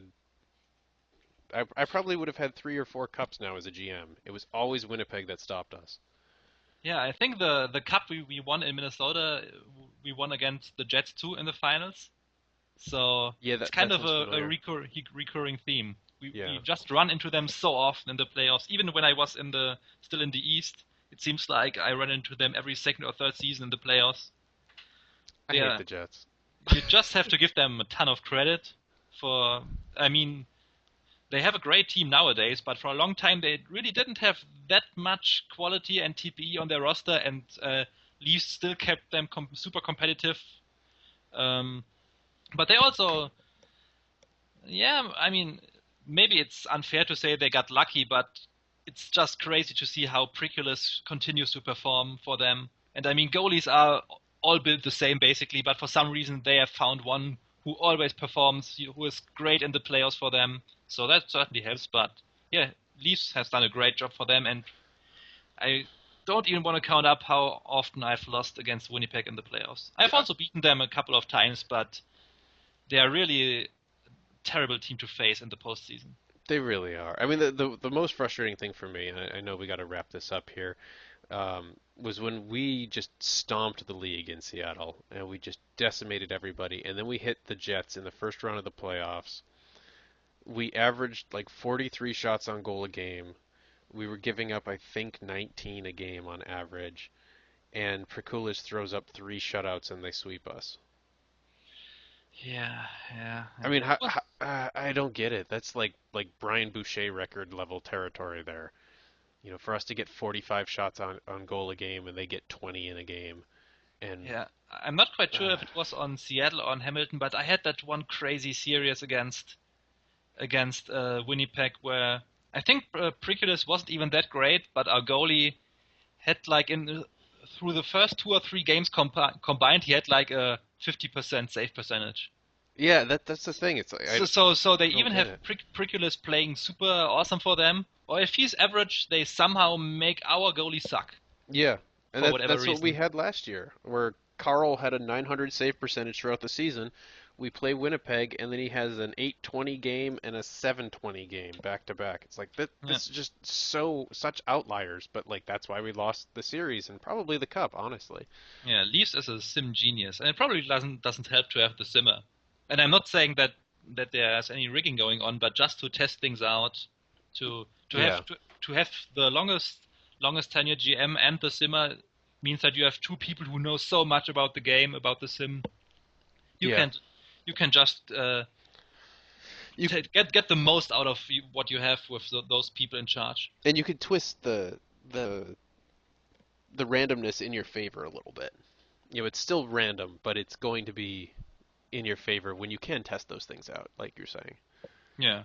So I mean, I don't even know if they're actually doing that, and if they were, it's not a problem. They have every right to do so, and I mean, everyone can take the sim file and test things, but to have those people just certainly helps. Oh, absolutely. Yeah. I don't want to talk about the Jets anymore. Yeah, me neither. Okay. Let's talk about Seattle to wrap things up, I'd say, because Yes. So Seattle, we're good. We're doing well. We're obviously you just left in free agency, heading back to Minnesota to wrap up your career. Maybe. yeah, no comment on this at that time, but I mean the writing's on the wall. Yeah, I mean you can't have a 30-year career, can you? I mean, I could have a Gibby-like 30-year career. Well, but you would. I mean, how long would it take you to regress down to his levels? I mean, if I stopped adding TPE now, probably, I don't know, 7, 8, 10 seasons, maybe. No, that 30-year career sounds pretty reasonable. Oh, it's absolutely doable, and I mean, for people who joined just a few seasons after me, it's actually realistic to play 30 seasons without being that terrible at the end. Mm-hmm. I mean, we have those new regression changes and maybe a new update scale coming at some point in the future, so maybe then that will change. But nowadays, a 30-season career is actually quite possible, I'd say. I don't think I'm going to do it. Me neither. Me neither. Well, if you decide after your Minnesota stint that you want to head back to Seattle for one more run, there's always a spot for you.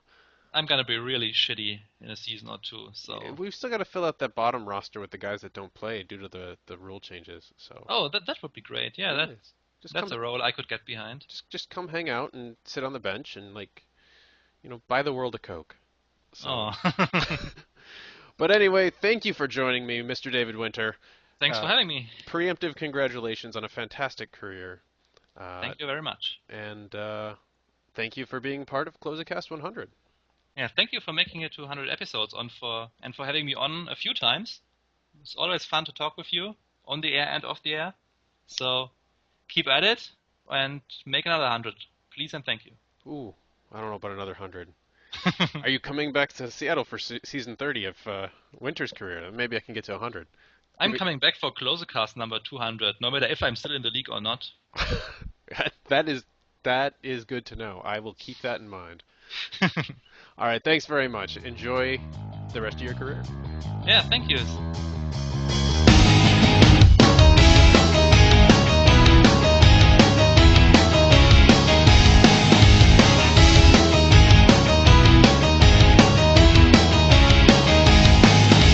Please don't come around, gotta make it downtown. There's a splinter in the corner of my eye. The suitcase on the stairs isn't going anywhere, and the Cadillac is beating through the bay. Don't call me back, you're the worst part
so joining us now, Josh. Hello. Hello. That's How, so weird when people call me that. what would you prefer to be called? JT. Okay. Joining us now, JT. Hello. I hope you're having a lovely weekend. I am. I'm watching the network right now, so I can't complain. Oh, well, you know what? We'll jump ahead to that in just a minute, but first we should probably start with a little bit of SHL talk. Okay. So, my first, obviously, SHL related question is it weird to realize that the guy who played Mr. Feeney also did the voice of Kit on Knight Rider? No, not really. I mean, like, I've seen Knight Rider, so, like, I know it's him, but I don't resonate William Daniels with that character. Okay. So, Mr. Feeney, I mean, I grew up with Boy Meets World, so that's where I know and love him from. Okay. I just, like I said, I have to start it with an SHL related question. Yeah, I know. I mean, that was very related, for Yeah. sure. All right. How about an actually SHL related question? Obviously, you're GM of Minnesota. Yep. How do you feel about the direction of the team? I mean, based on recent outcomes, not great. We're struggling pretty badly right now. Hmm. Which the whole putting together a super stack team just does not seem to work. I've noticed that. I mean, it's worked a couple times back in the day with like the S7 or S7 Panthers was a stack team. They won. But that was back in the day when there weren't that many teams and there weren't that many good players. After this year, it's going to be tough. It's going to be full rebuild. We got no draft picks, so I mean that's going to be an interesting rebuild for sure. Yeah. But thankfully, we retain my player for next year, and I plan on being active like I was with Feeney for the most part. So, I mean, there are some pieces there to build on. We got Pedro, we got Garbanzo, who's right now is a top defenseman in the league. Uh, yeah, it's going to be interesting with no goalie, but we'll figure that out.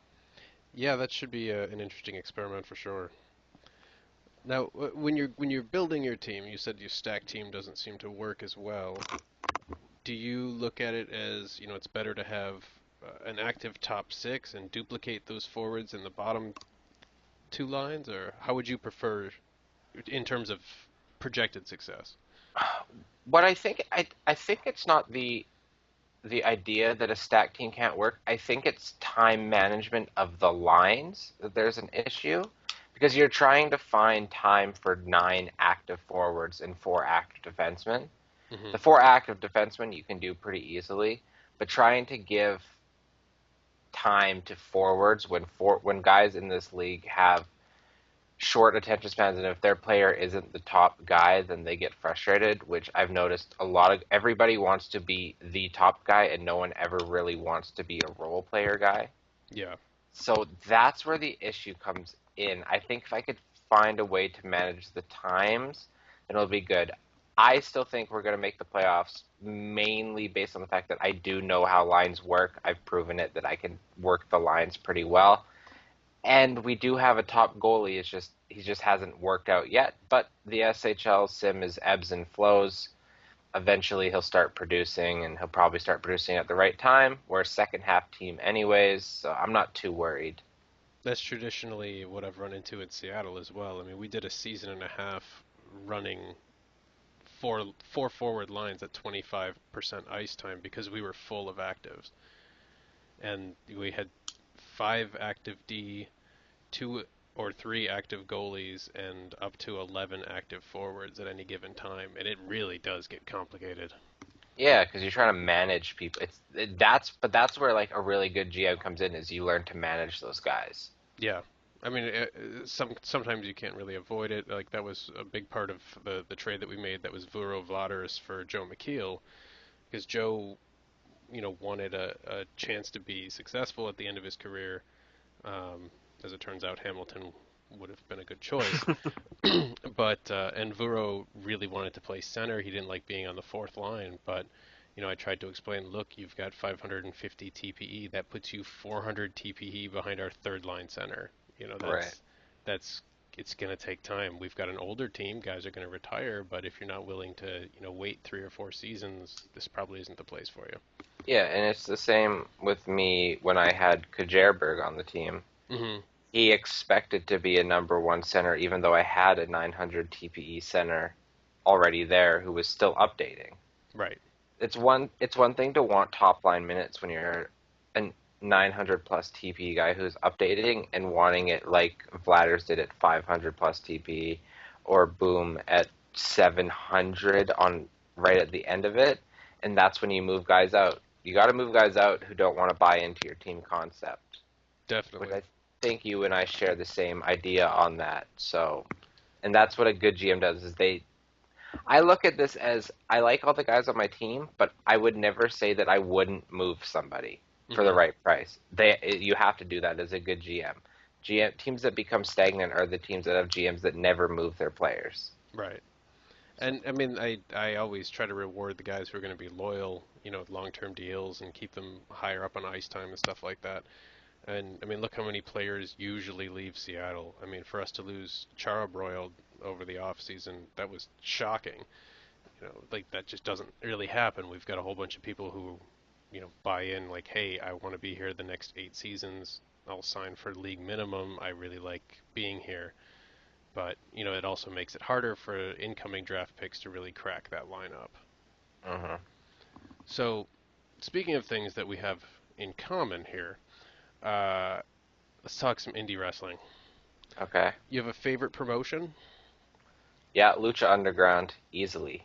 Okay. Have you I seen Lucha?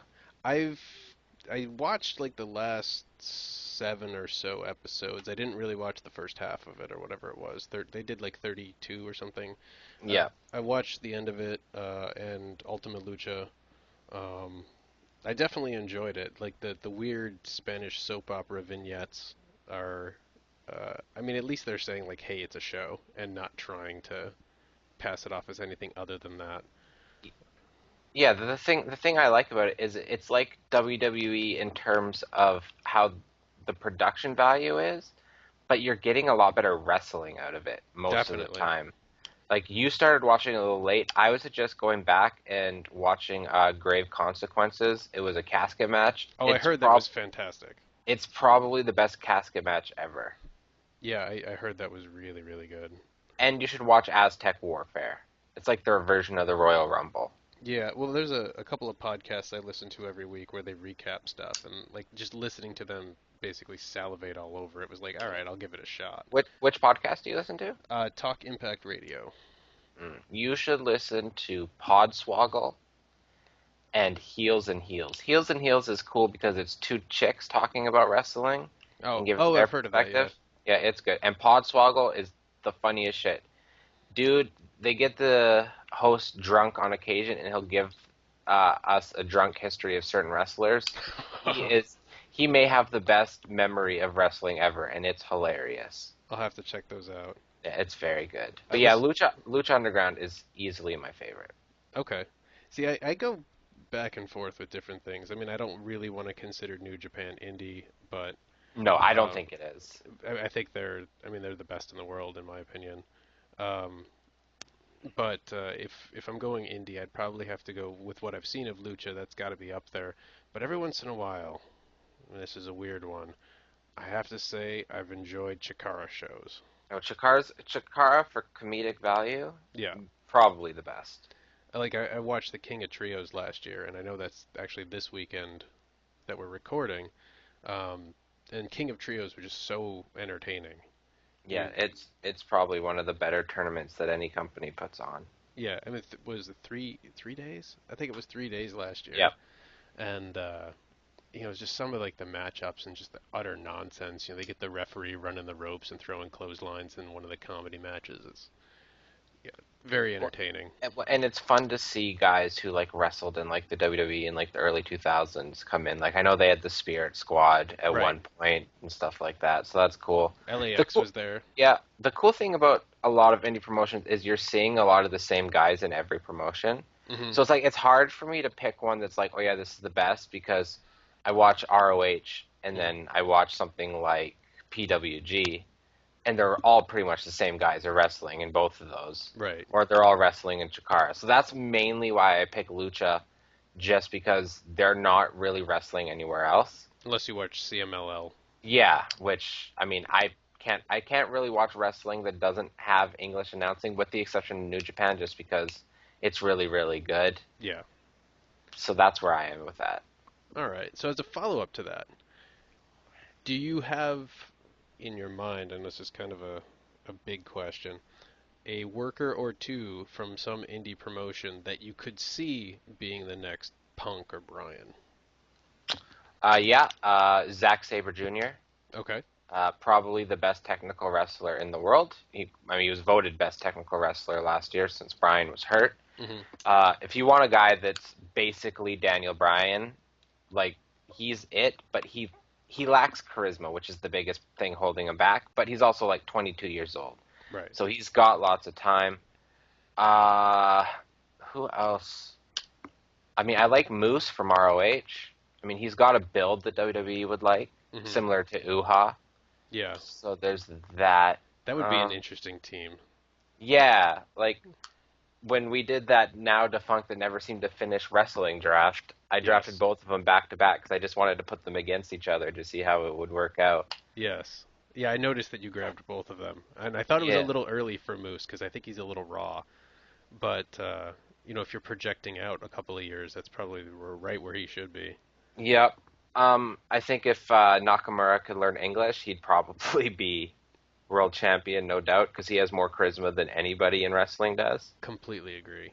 And then, other than that, I like Johnny Gargano. Hmm. I love Dalton Castle. Dalton Castle's hilarious. I Uh, I don't know that I think I saw him one time somewhere. he's super raw, but he has charisma that a bunch of guys would love to have. And then after that, I mean, I think Jay Lethal should have been given a shot Hmm. because he can wrestle with the best of them. Um, House of Truth is an interesting stable. yeah, it is. I like it. Who else? I mean, I really think like it's probably like the best indie wrestler that's not signed right now to me is probably Johnny Gargano. Hmm. And then after that, there's a lot of females that I think should be, if we're doing this divas revolution, as I use air quotes. Yeah, I could hear them. Yeah, it should be. There are some females in there that may not have the look of a WWE diva, but they can out wrestle any of them. What do you think of Kana? I don't think she's going to work out in the WWE just because I don't think anyone can match up with her. Right. Like they should probably put her in a match against Daniel Bryan, and it would probably be like a 5-star match because her mat work and her kicks and things like that are just ridiculous. And there's nobody. I mean, maybe Sasha Banks. I think Sasha Banks is probably one of the top 5 wrestlers in WWE right now, Yes. and I don't think that's that outlandish of a comment. I I would have a hard time disagreeing with it. Like I think her and Bailey's match is a legitimate contender for match of the year. Completely agree. And the four-way match from earlier in the year was fantastic as well. Yeah, or even the Banks Charlotte match when Banks won the title. I Yeah. mean, Yeah, that yeah. was really good. NXT women just they they're so and they're but now they're kind of ruining it because there's like rumors that they want Eva Marie to be next Yeah. NXT champion, and like they're like I get it, they're trying to hype her up as like, oh, she's so improved, but if you watch the last NXT, apparently Carmella match. no, there was a match after that. She was pinned, and the referee counted to 2, and he was going to count to 3, and Eva Marie was supposed to kick out, and she just didn't kick out. Oh, yeah, the where Emma got the win. Yeah, so like she's not good. She's super raw still. Yeah. She's learned the basics of someone who would be ready for WWE in 9+1s. I heard on that podcast that I referenced earlier that she gave an interview or something where she's training with Brian Kendrick, and he's showing her a lot of Tajiri tapes, and I love the idea of Eva Marie doing the tarantula. That would probably be good, but then they just call it the Black Widow just to fully erase AJ Lee from being anything in the WWE. And that's embarrassing. It is. But I look forward to when Charlotte wins the Divas Championship. Hopefully she rebrands it. But on that note, actually, time's up. This has been 15 minutes already, and I've got like half a dozen at least people on Closecast 100 here. So it's going to be a long show. But thank you for joining me. And thanks And for having me. You should bring me absolutely, on. You should bring me on for a full episode where we could just talk wrestling for like 30 minutes, and that would be great. definitely. I will try to find some free time in my future to do that. All right. All right, thank you very much. Yeah, thank you.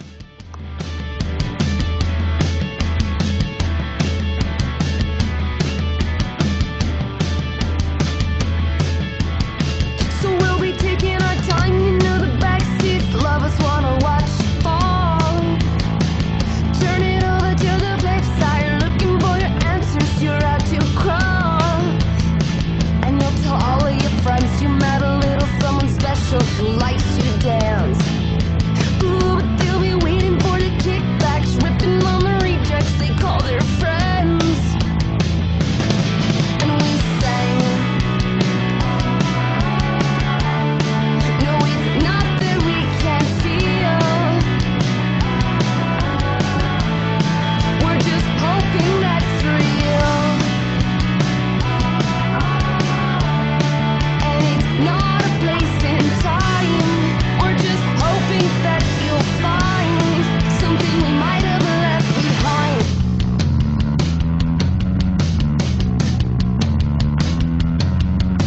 And you know it's better in the back, and you're waiting for me. Ooh, and I'll give anything you ask, girl, anything you want it as long as it's free. Oh, and I'll tell all of my friends I met a little someone special who likes to dance. Ooh, but they'll be waiting for the kickbacks, ripping on the rejects they call my friends. Oh, and we sing. No, it's not that we can't feel. We're just hoping that's real. And it's not a place in time. We're just hoping that you'll find something we might have left behind.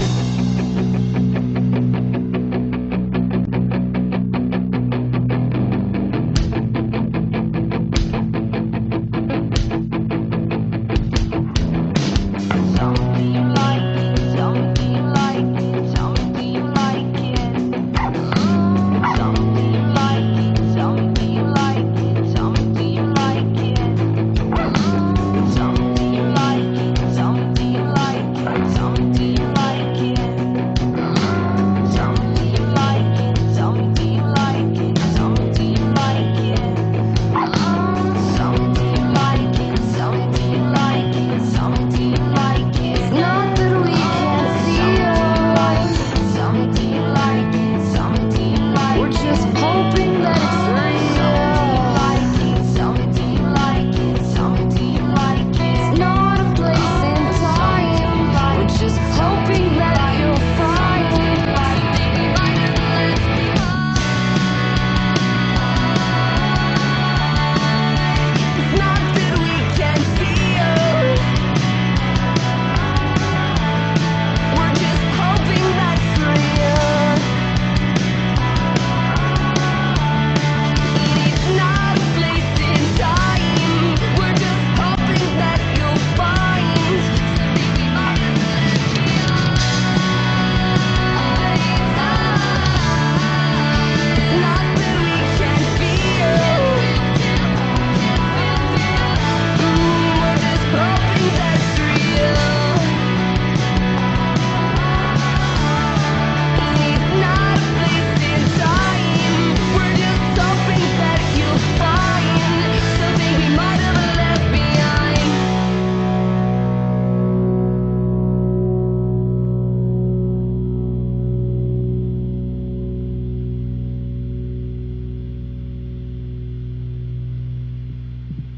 Joining us now, making his Closecast debut, Jacob Adicalio.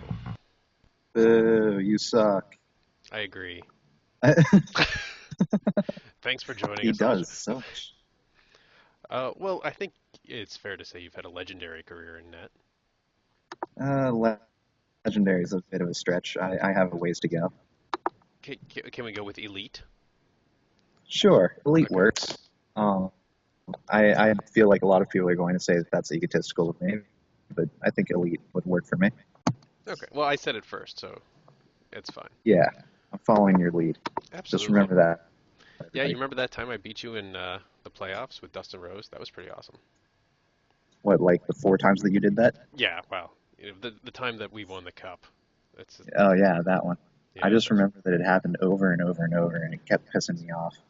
yeah. Well, Dustin Rose was 4-0 in Game Sevens at one point, I which think that you went 5-0 for was it losing. was it Yeah, 4? you went Or maybe 5-0 and then lost to me, I think. yeah, and then lost to freaking Texas, Yep. and then I was done because 4 goals on 16 shots is Yeah, yeah, it happens. yeah. But it was a rough year. So anyway, welcome to the Closecast. Thank you. Thanks for joining me for episode 100. I'm really excited to be on here.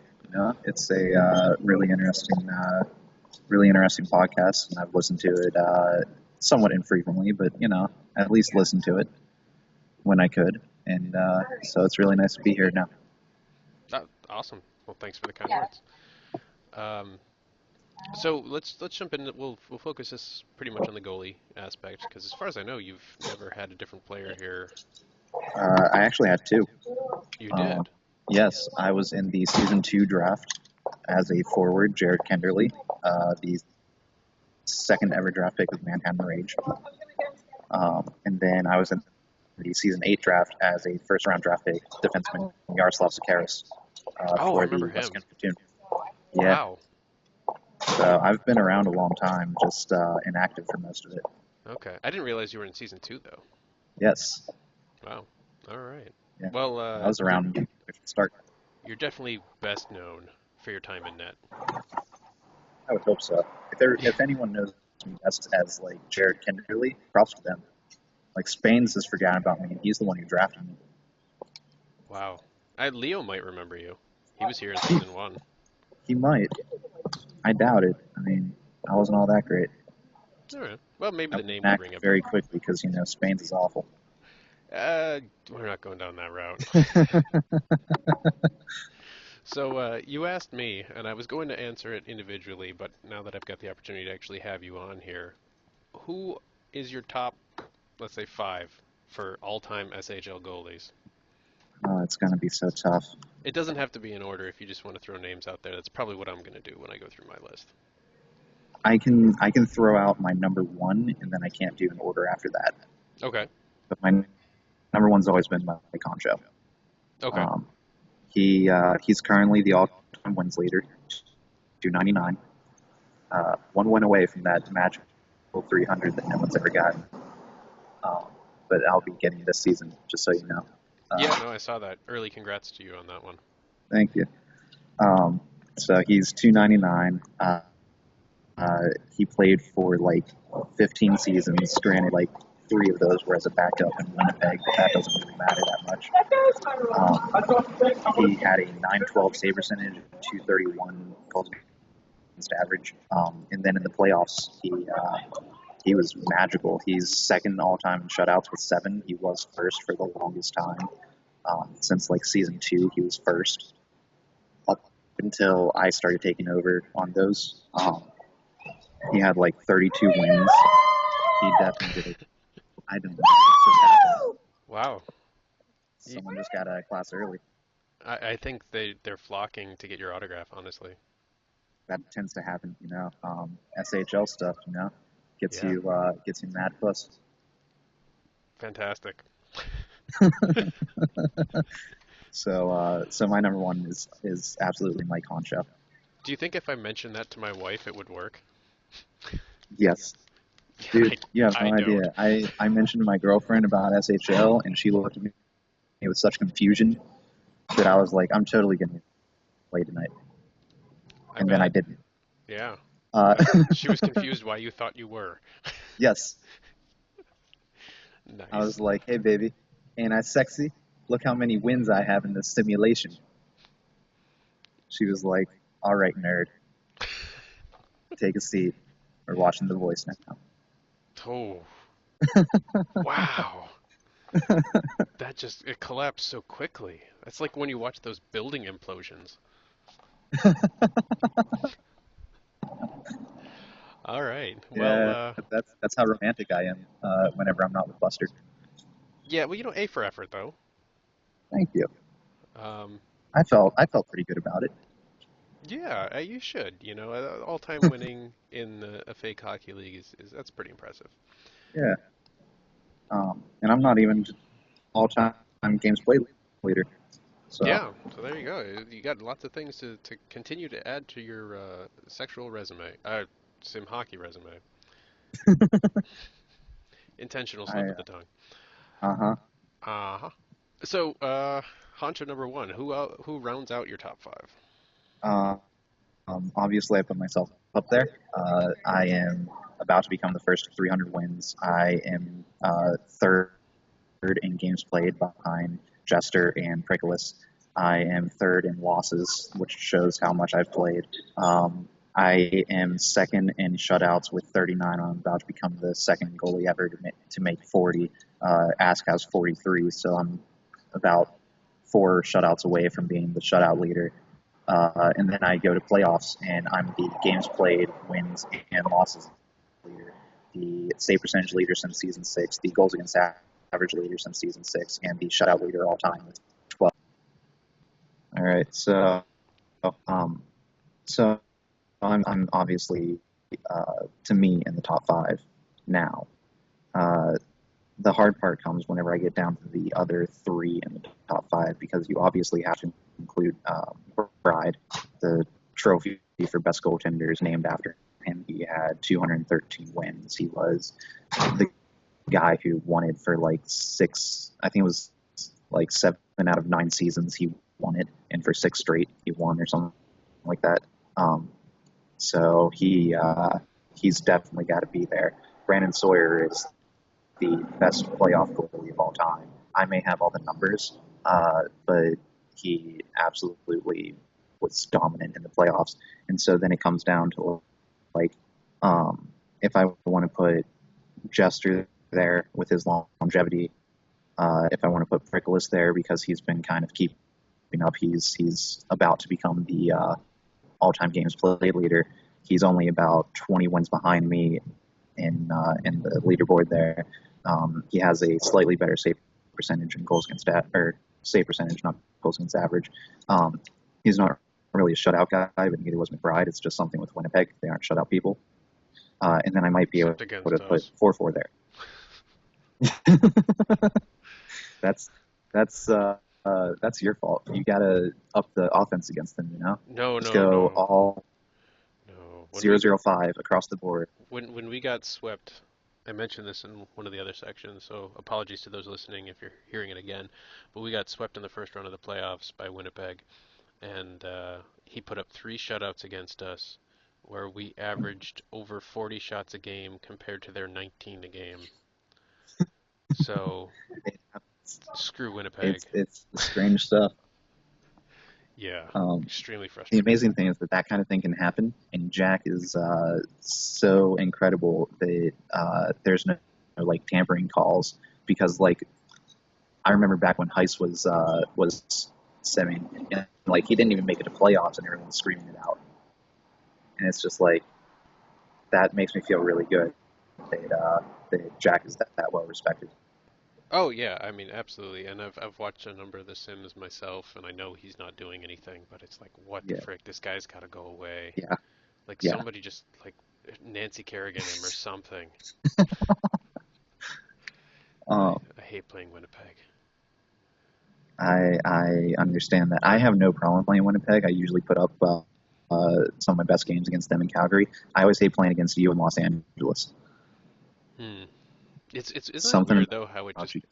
like it seems to randomly assign these rivals? Yes, and it's really weird that it's like it's the teams that I see the most in the playoffs. Yeah. Like if I didn't see you all the time in the playoffs, I'd be like, whatever. I gave up 8 goals against them in every regular season game of my career, but I've only seen them in the playoffs once, so it doesn't matter. No, no, I see you in the playoffs every freaking year. Yeah, and we see Winnipeg all the time too. Yeah. Screw the Jets. All Um, right. Well, I think we can all agree though that none of us like West Kendall. Just yeah, a no, shot across no the one, bow there. yeah, yeah. No one's Uh, ever liked West Kendall. Actually, my most hated team's got to be Hamilton, mm. just out of necessity. Yeah, Um, I, I never liked West Kendall. I had a terrible time in Hamilton, which I went kind of in depth in with Winter on this very Klosecast episode. Um, Interesting. but I don't know, West Kendall, when I joined the league, it was a lot of the Platoonza stuff, and it was very obnoxious. And I I was just, a part of that. yeah, I didn't like it. Yeah, when I was drafted there in season 8, that was a big thing. I remember that. That's part of why I left. Like, it got annoying in that locker room with Goose and Giova. Oh, Yeah, yeah, I can imagine. yeah, I couldn't handle it. Yeah, I mean, when I joined, it was Sarmo was one of the big Oh yeah, proponents of Platoonza, and I liked Sarmo a lot. He was the assistant to Abdizi in Montreal, which was where I started my SHL career. But holy crap, like I don't need every post to end with Platoonza. It's just so annoying. Uh, I'm glad they don't do that now, though. I like Bojo, I like Rice, I like a lot of the people yeah, there, but I yeah, wouldn't want to play there. yeah. I definitely wouldn't want to play there because I'm a goalie, so Schmidt would probably be a problem for me. Yeah, he's a problem for a lot of people. Um, okay, so you got your top four, but then for number five, you're kind of Yeah, torn number between a bunch of 5, guys. You, it's 3 guys, and I would probably have to put Jester there, but it's so tough because I want to put Pericles there. yeah, I think that's right where I'm at with it as well. When I listen to your arguments, it's hard to argue against that. Um, but I mean, Jester was like, you just the guy. He's got all those first drafted. His time in Calgary, even if they didn't win a ton of cups, Yeah, he was the guy that nobody wanted to play against. And Prickles has that to a certain extent, but I think part of what puts Jester in front of Prickles is that uh, Loris just doesn't talk that much. So he's just not as much of a presence around the league as yeah. Jester. Well, that's one of the things that makes people love him, and like that's one of my big issues around the league is like I talk too much, and so people don't like the fact that I'm uh, very involved with my player, and that I like to talk about the things that I'm accomplishing, while they really like that. Pericles is going to kind of stay in his locker room, and then I'll call out like, "Hey, he just did something really awesome."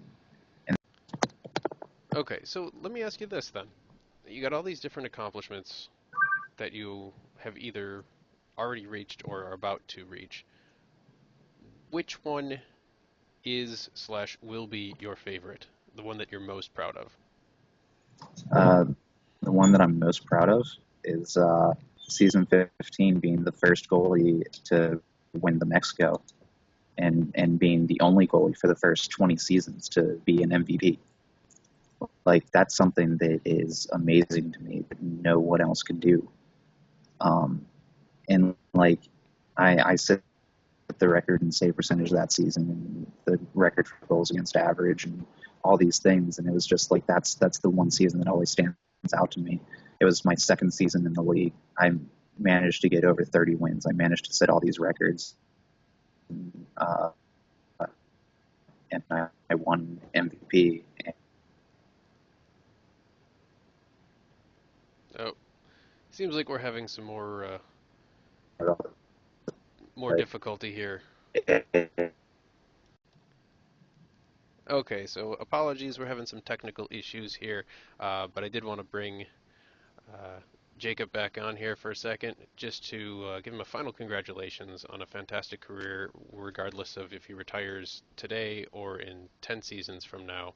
I want to say congratulations on that, and thank you for being part of Klosecast 100. Thank you very much for having me. The Klosecast has been absolutely phenomenal for 99 episodes, and this 100th is going to be just incredible to listen to, and I'm very much looking forward to it. I'm looking forward to the next 100 as well.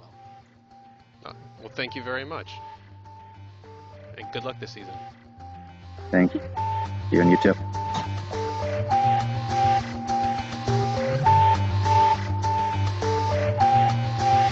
Surreal thing, safety stuff. Are you there?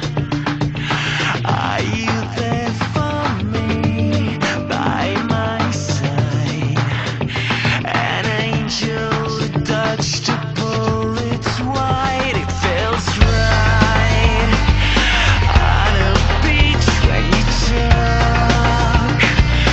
talk without a sound. And when you walk, your feet hardly touch the ground. But you're there by my side. But you're there for me. When all this is over, heaven knows I'm going nowhere. I was only dreaming, senses for a deeper meaning.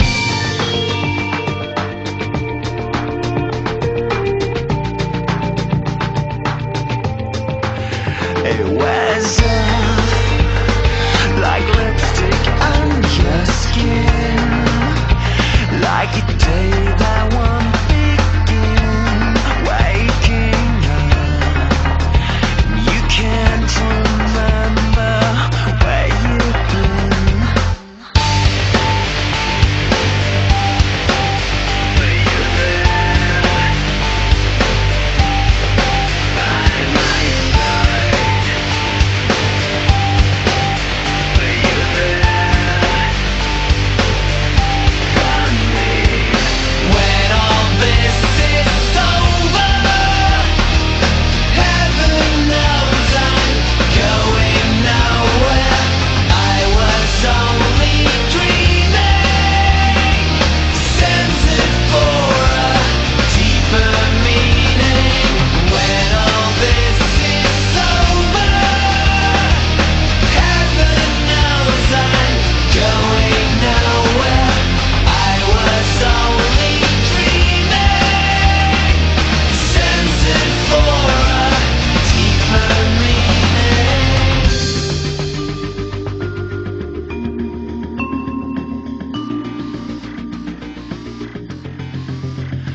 It's time we get things straight. Are you there? Are you there for me? Back for good at 6 a.m. in Hollywood.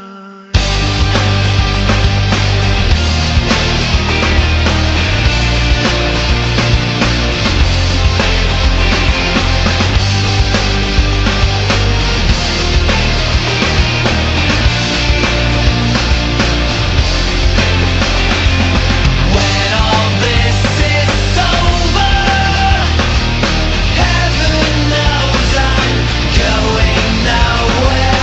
I was only dreaming, sensing for a deeper meaning. When all this is over, heaven knows I'm going nowhere. I was only dreaming, sensing for a deeper meaning.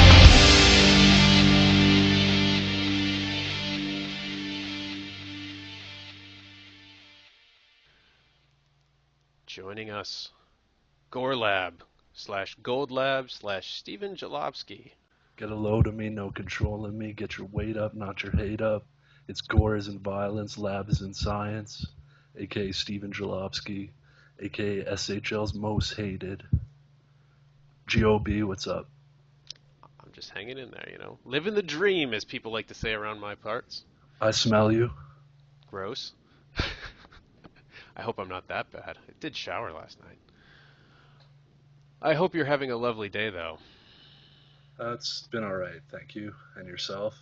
Uh, yeah, keeping it busy. I got a laundry list of things to do, so to speak. You're not in your car today? No, I actually took the day off in part to record for the Klosecast. Some Dedication. Serious dedication. Time off from work to record a podcast for a fake hockey league. I respect it. Thank you. I'm glad somebody does, because I don't know that I do. So anyway, I know you've got things going on. I've got things going on, so let's keep this relatively short and sweet. My first question I'm going to come across here. Any regrets about not signing with the Seattle Riot all those seasons ago when I made you that pitch? Not really. Winning a cup with Chris McZerl would have been nice, but I'm going to do that in the next couple seasons here anyway, so no regrets. Are you feeling like Calgary is your home for the rest of Jalopsky's career? Yes. Yeah. All right. That wasn't trying to tamper or anything. I was just legitimately curious. No, good team, a lot of good people in Calgary. I don't see myself playing for another team until I recreate. But, in the words of Justin Bieber, never say never. Whew, I've never heard those 3 words attributed to him before, but I'll go with that. Yeah, I mean, I was in Calgary many, many seasons ago, and it was enjoyable but quiet. So it's definitely a different crew up there now, except for Cookies. And Ophir's still there, right?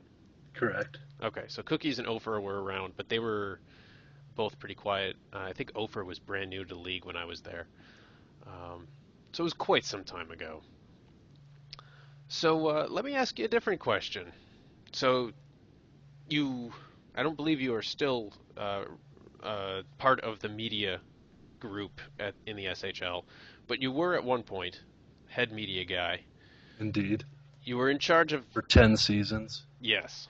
And you know what? You did a damn fine job. I don't know if people ever told you that or not, but I always appreciated your work on that. Nobody did it better.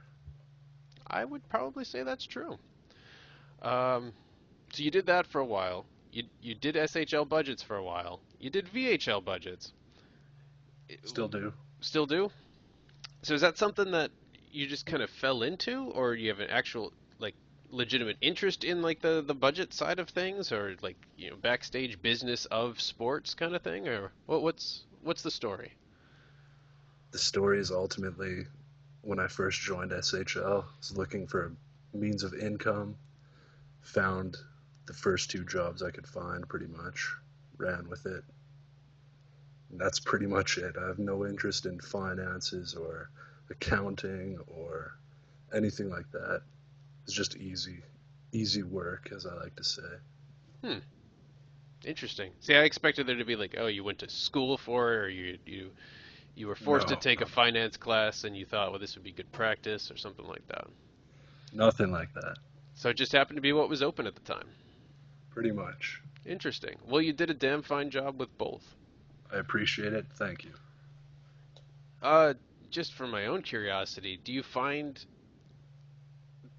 that the difference between doing the SHL budgets and the VHL budgets, is there a significant difference or any kind of challenges between the two? I think VHL is a little more difficult because they have a system of TPE-based wage, whereas SHL just basically has the minimum contract, which most of the time really isn't relevant, but VHL, you pretty much got to check the TPE of each player, see what bracket they fall into, make sure they make the salary of that bracket. Okay. So I'd say VHL is slightly more difficult, but it's still easy work, so nothing too complicated. A little more time consuming. A little bit. Okay. I'm just kind of curious. So, I noticed you were playing forward last season. Was that your first run at forward? Correct. 50 points, 25 goals. Should have been doing it for longer, I think. Yeah, that was a hell of a breakthrough for a position swap like that. Agreed. Is Not big enough for breakout player of the year though. Just to clarify. yeah, well, yeah. I didn't get nominated for Rookie of the Year. I know I didn't have the points, but that's not my player. I was hoping to get a nomination.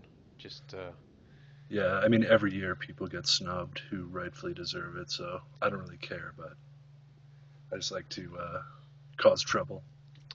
you don't say. You know me. I do. Um, so I assume that the plan is to keep you at forward again this year. I believe so, yes. Okay. Do you think that's going to be the thing for the rest of your career? Are you going to bounce back and forth, or power play point, forward even strength, or what's the plan? I think primarily forward. Calgary has a good stock of younger defensemen. Fernando Pierogi, aka Perger, Boychuk, Zoidberg, who's pretty much inactive but built already. So Hmm. Ofrin Martel also is a really up and coming defenseman. So yeah, I think I'll be playing forward for the rest of my career. Okay. See, we've got the opposite situation where we've got a ton of really good young forwards and a bunch of older forwards, um, but on the defensive side of things, we're a little bit thin. And every time I seem to draft a defender, they don't necessarily pan out the way I expect. Um, uh, McClarty still visits the site every day, so I'm sure he'll be back for you. I Some he was going to be one of the guests on this Klosecast 100, but I actually just got an email from him a couple of days ago, and well, wow. we won't go down that route. Um, but So he turned down the historic 100th episode. uh, well, he's no longer invited because he's no longer in the league, really. Talk to him. Talk to him. I think he's got a lot of his own stuff to sort out, but that's not for me to say or speculate upon. Um, I'll but say yeah. it for you. Fuck him. So, well, I mean, we're at the point where we've been moving forwards back to the blue line. Thomas King has made that transition. Koskinen was drafted as a right winger. We moved him back to the point. Um, Great fantasy defenseman. Koskinen, yes, by the way. absolutely. A And tip for you guys out there. I was looking at the current issue of the top 100 SHL players, and he's down 51 spots, which maybe he becomes a bit of a fantasy round steal. I agree. He was on my team last season, and I won my group, so I'll be picking him again this year. Yeah, I'm hoping he falls to me. But I picked first overall, and that's not quite Koskinen territory. Oh, who did you take? I took Vidrick. Of course. Um, That's the consensus first pick, I think. That's y- who I'd take. yeah, I thought about some other guys. Actually thought for a moment about going striker, just No because hits. he's going to be leaned on heavily, being on an expansion team. Um, I and noticed his player literally has like one hit a season. So yeah, even that's though he may produce offensively, SHL fantasy stats, you can't draft non-hitters. no, So yeah, don't pick him. that's why I didn't. Because I was looking like kind of side by side. I'm like, do I want to go off the board here? Like, nope, that's too far off the board. Agreed. So, yeah, I went. I'm not used to having first overall. Um, I don't particularly like going first overall. I miss the days where you could pick Chris McZerl first overall. I had one fantasy draft year where I got him in. It was his last season when he was in New England. I got him in the fifth round, Damn. and I did not win the group. Yeah, his last few years weren't. I think his players stopped hitting too, if I recall. But Yeah, I think that was what it was. I think I finished. I think I finished fourth in that. I think my biggest issue though was goalie, and I had like a totally stacked team, and it was just one of those years where like 4-4 or IT Calio or whoever it was had like one of those weird off years. Dustin Rose. No, I don't think it was me. But yeah, it was whoever I had. It was like one of those weird fluke years where they have like, oh, 920, 920, 920, and 890, 920. And I was like, oh well, it happens. That is STHS in a nutshell. It really is. Like that's why I retired Dustin Rose when I did, because we got to Game 7 against Texas in the conference finals. We heavily outplayed them, and we lost 4-3 because Dustin Rose let in 4 goals on 16 shots. And it's like I've got 1,300 TPE. I had a fantastic regular season, and I'm going to let in 4 on 16 in a Game 7. This is pointless. That hurts. It really did. I'm like, we're done. We're just done. So now I'm back with a young defenseman, stay-at-home defender. Jack Burton. Absolutely. He's going to have a much longer career than Dustin Rose, I think. You're talking like a David Winter length? Somewhere in between. Fair enough. I don't think we're going to go, 20, 25 seasons. But Rose was around for, 8? Something around 8. So I think maybe 12 to 15 year, a nice normal career. But gotta wait and see. So yeah, that's about it. I know, like I said, you've got some stuff you got going on. I've got some stuff I've got going on. Because despite the fact that I took the day off to record the Klosecast, I do have a list of things I need to take care of today. Any final thoughts about the SHL that won't get the Klosecast shut down? I think the SHL should stop putting so much stock into first, second, third year players. There's OGs on the site for a reason. I don't give a fuck if the HO thinks people act a certain way. You put in the work, you get your weight up, as I always say.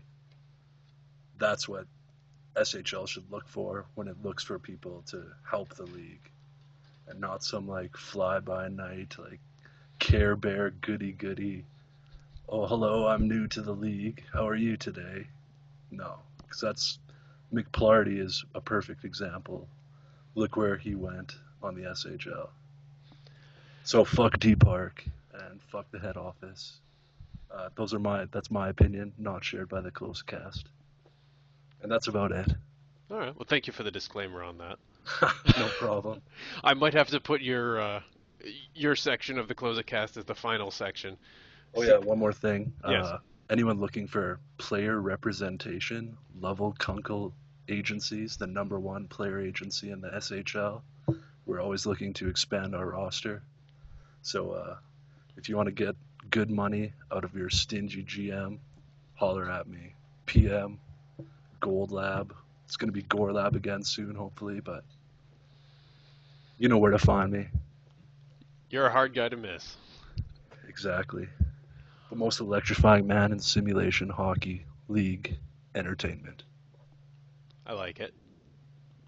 Thanks for having me on. Absolutely. Thanks for joining us. It was great to be part of this historic episode. Absolutely. Yeah, we're looking at, off the top of my head, probably close to 2 hours, maybe a little bit longer. You'll always be the #1 SHL podcast to me.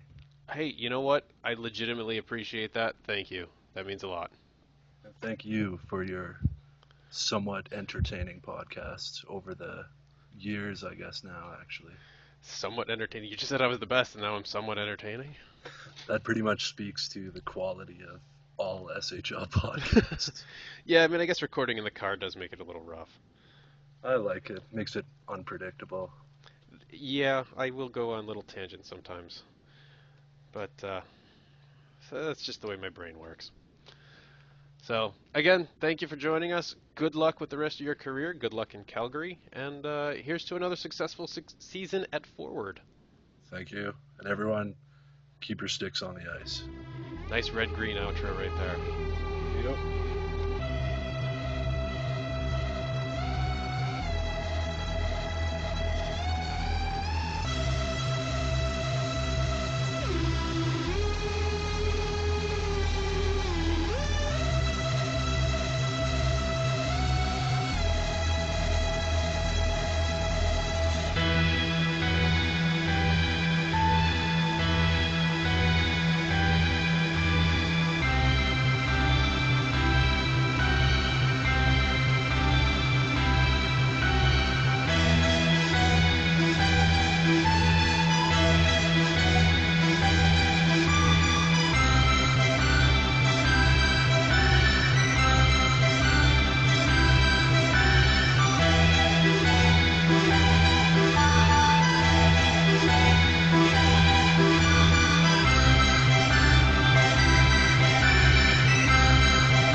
only fitting that the outro to this very long episode starts with my turn signal blinker clicking.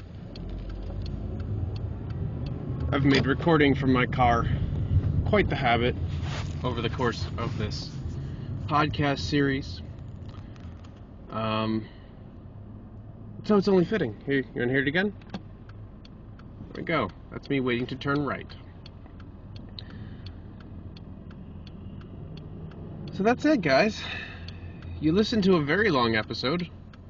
At least some of you might have. And I hope you enjoyed it. The songs, as I said in the introduction, I don't have all the songs I need yet, but I will tell you some of the songs that I used for this episode. Includes a song from Prodigy called Beyond the Death Ray. Includes a song from Diablo Swing Orchestra titled Mass Rapture. Also a song from a band out of Minnesota called Sick of Sarah. The song is Kickback. Very catchy little song. My outro song, the conclusive song to this whole episode, is coming up. It's probably my favorite Slipknot song. Not a huge Slipknot guy, but this song has really kind of merged with my psyche over the past couple of months, and it feels fitting where I'm at emotionally to end this episode with that song. So that's going to be a song from what I believe is still their most recent album, called If Rain Is What You Want. I'm already forgetting some. I don't even know. But anyway, there's some good music on there. I hope you guys enjoyed it. I don't even remember. I guess I'll have to go back and listen to it again. So yeah, leave some comments in my thread here. Post below, so to speak. I'd appreciate it. Let me know what you guys thought. Let me know what music you liked. Don't tell me what music you didn't like, because I only pick songs that I did like. And I don't want you to hurt my feelings. So, final thank yous to our guests for this episode. G Cool, JT, Romanes, Itocalio, and Gorlab. Last but certainly not least, Gorlab. If Gorlab sounds a little sleepy in that interview, it's because he was about to go to sleep when I gave him a call.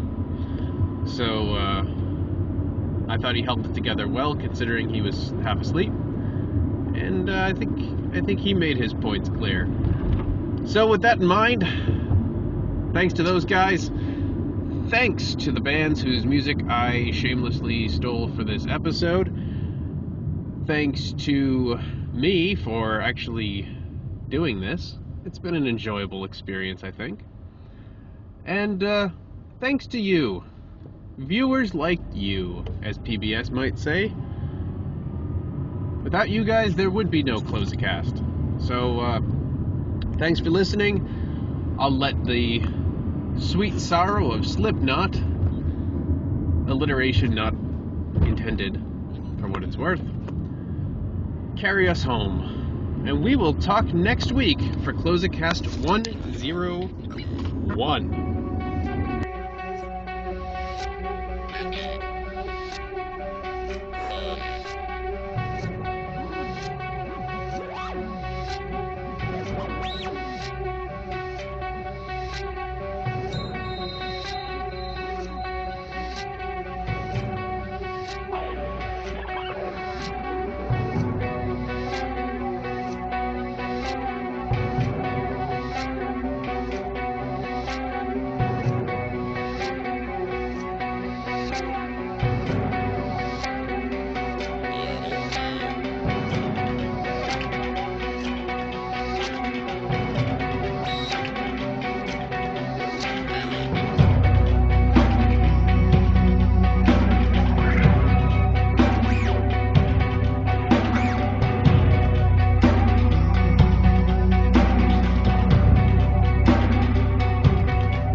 fix it?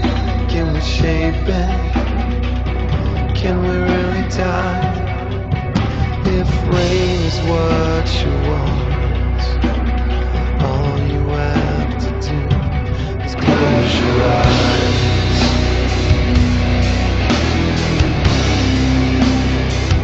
Just close your eyes.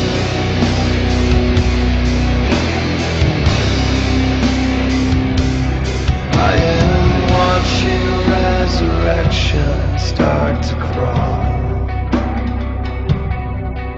Is there any chance in hell?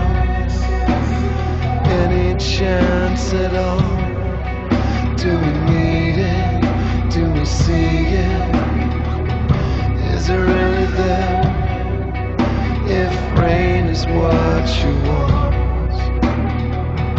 then take your seats. Enjoy the fall.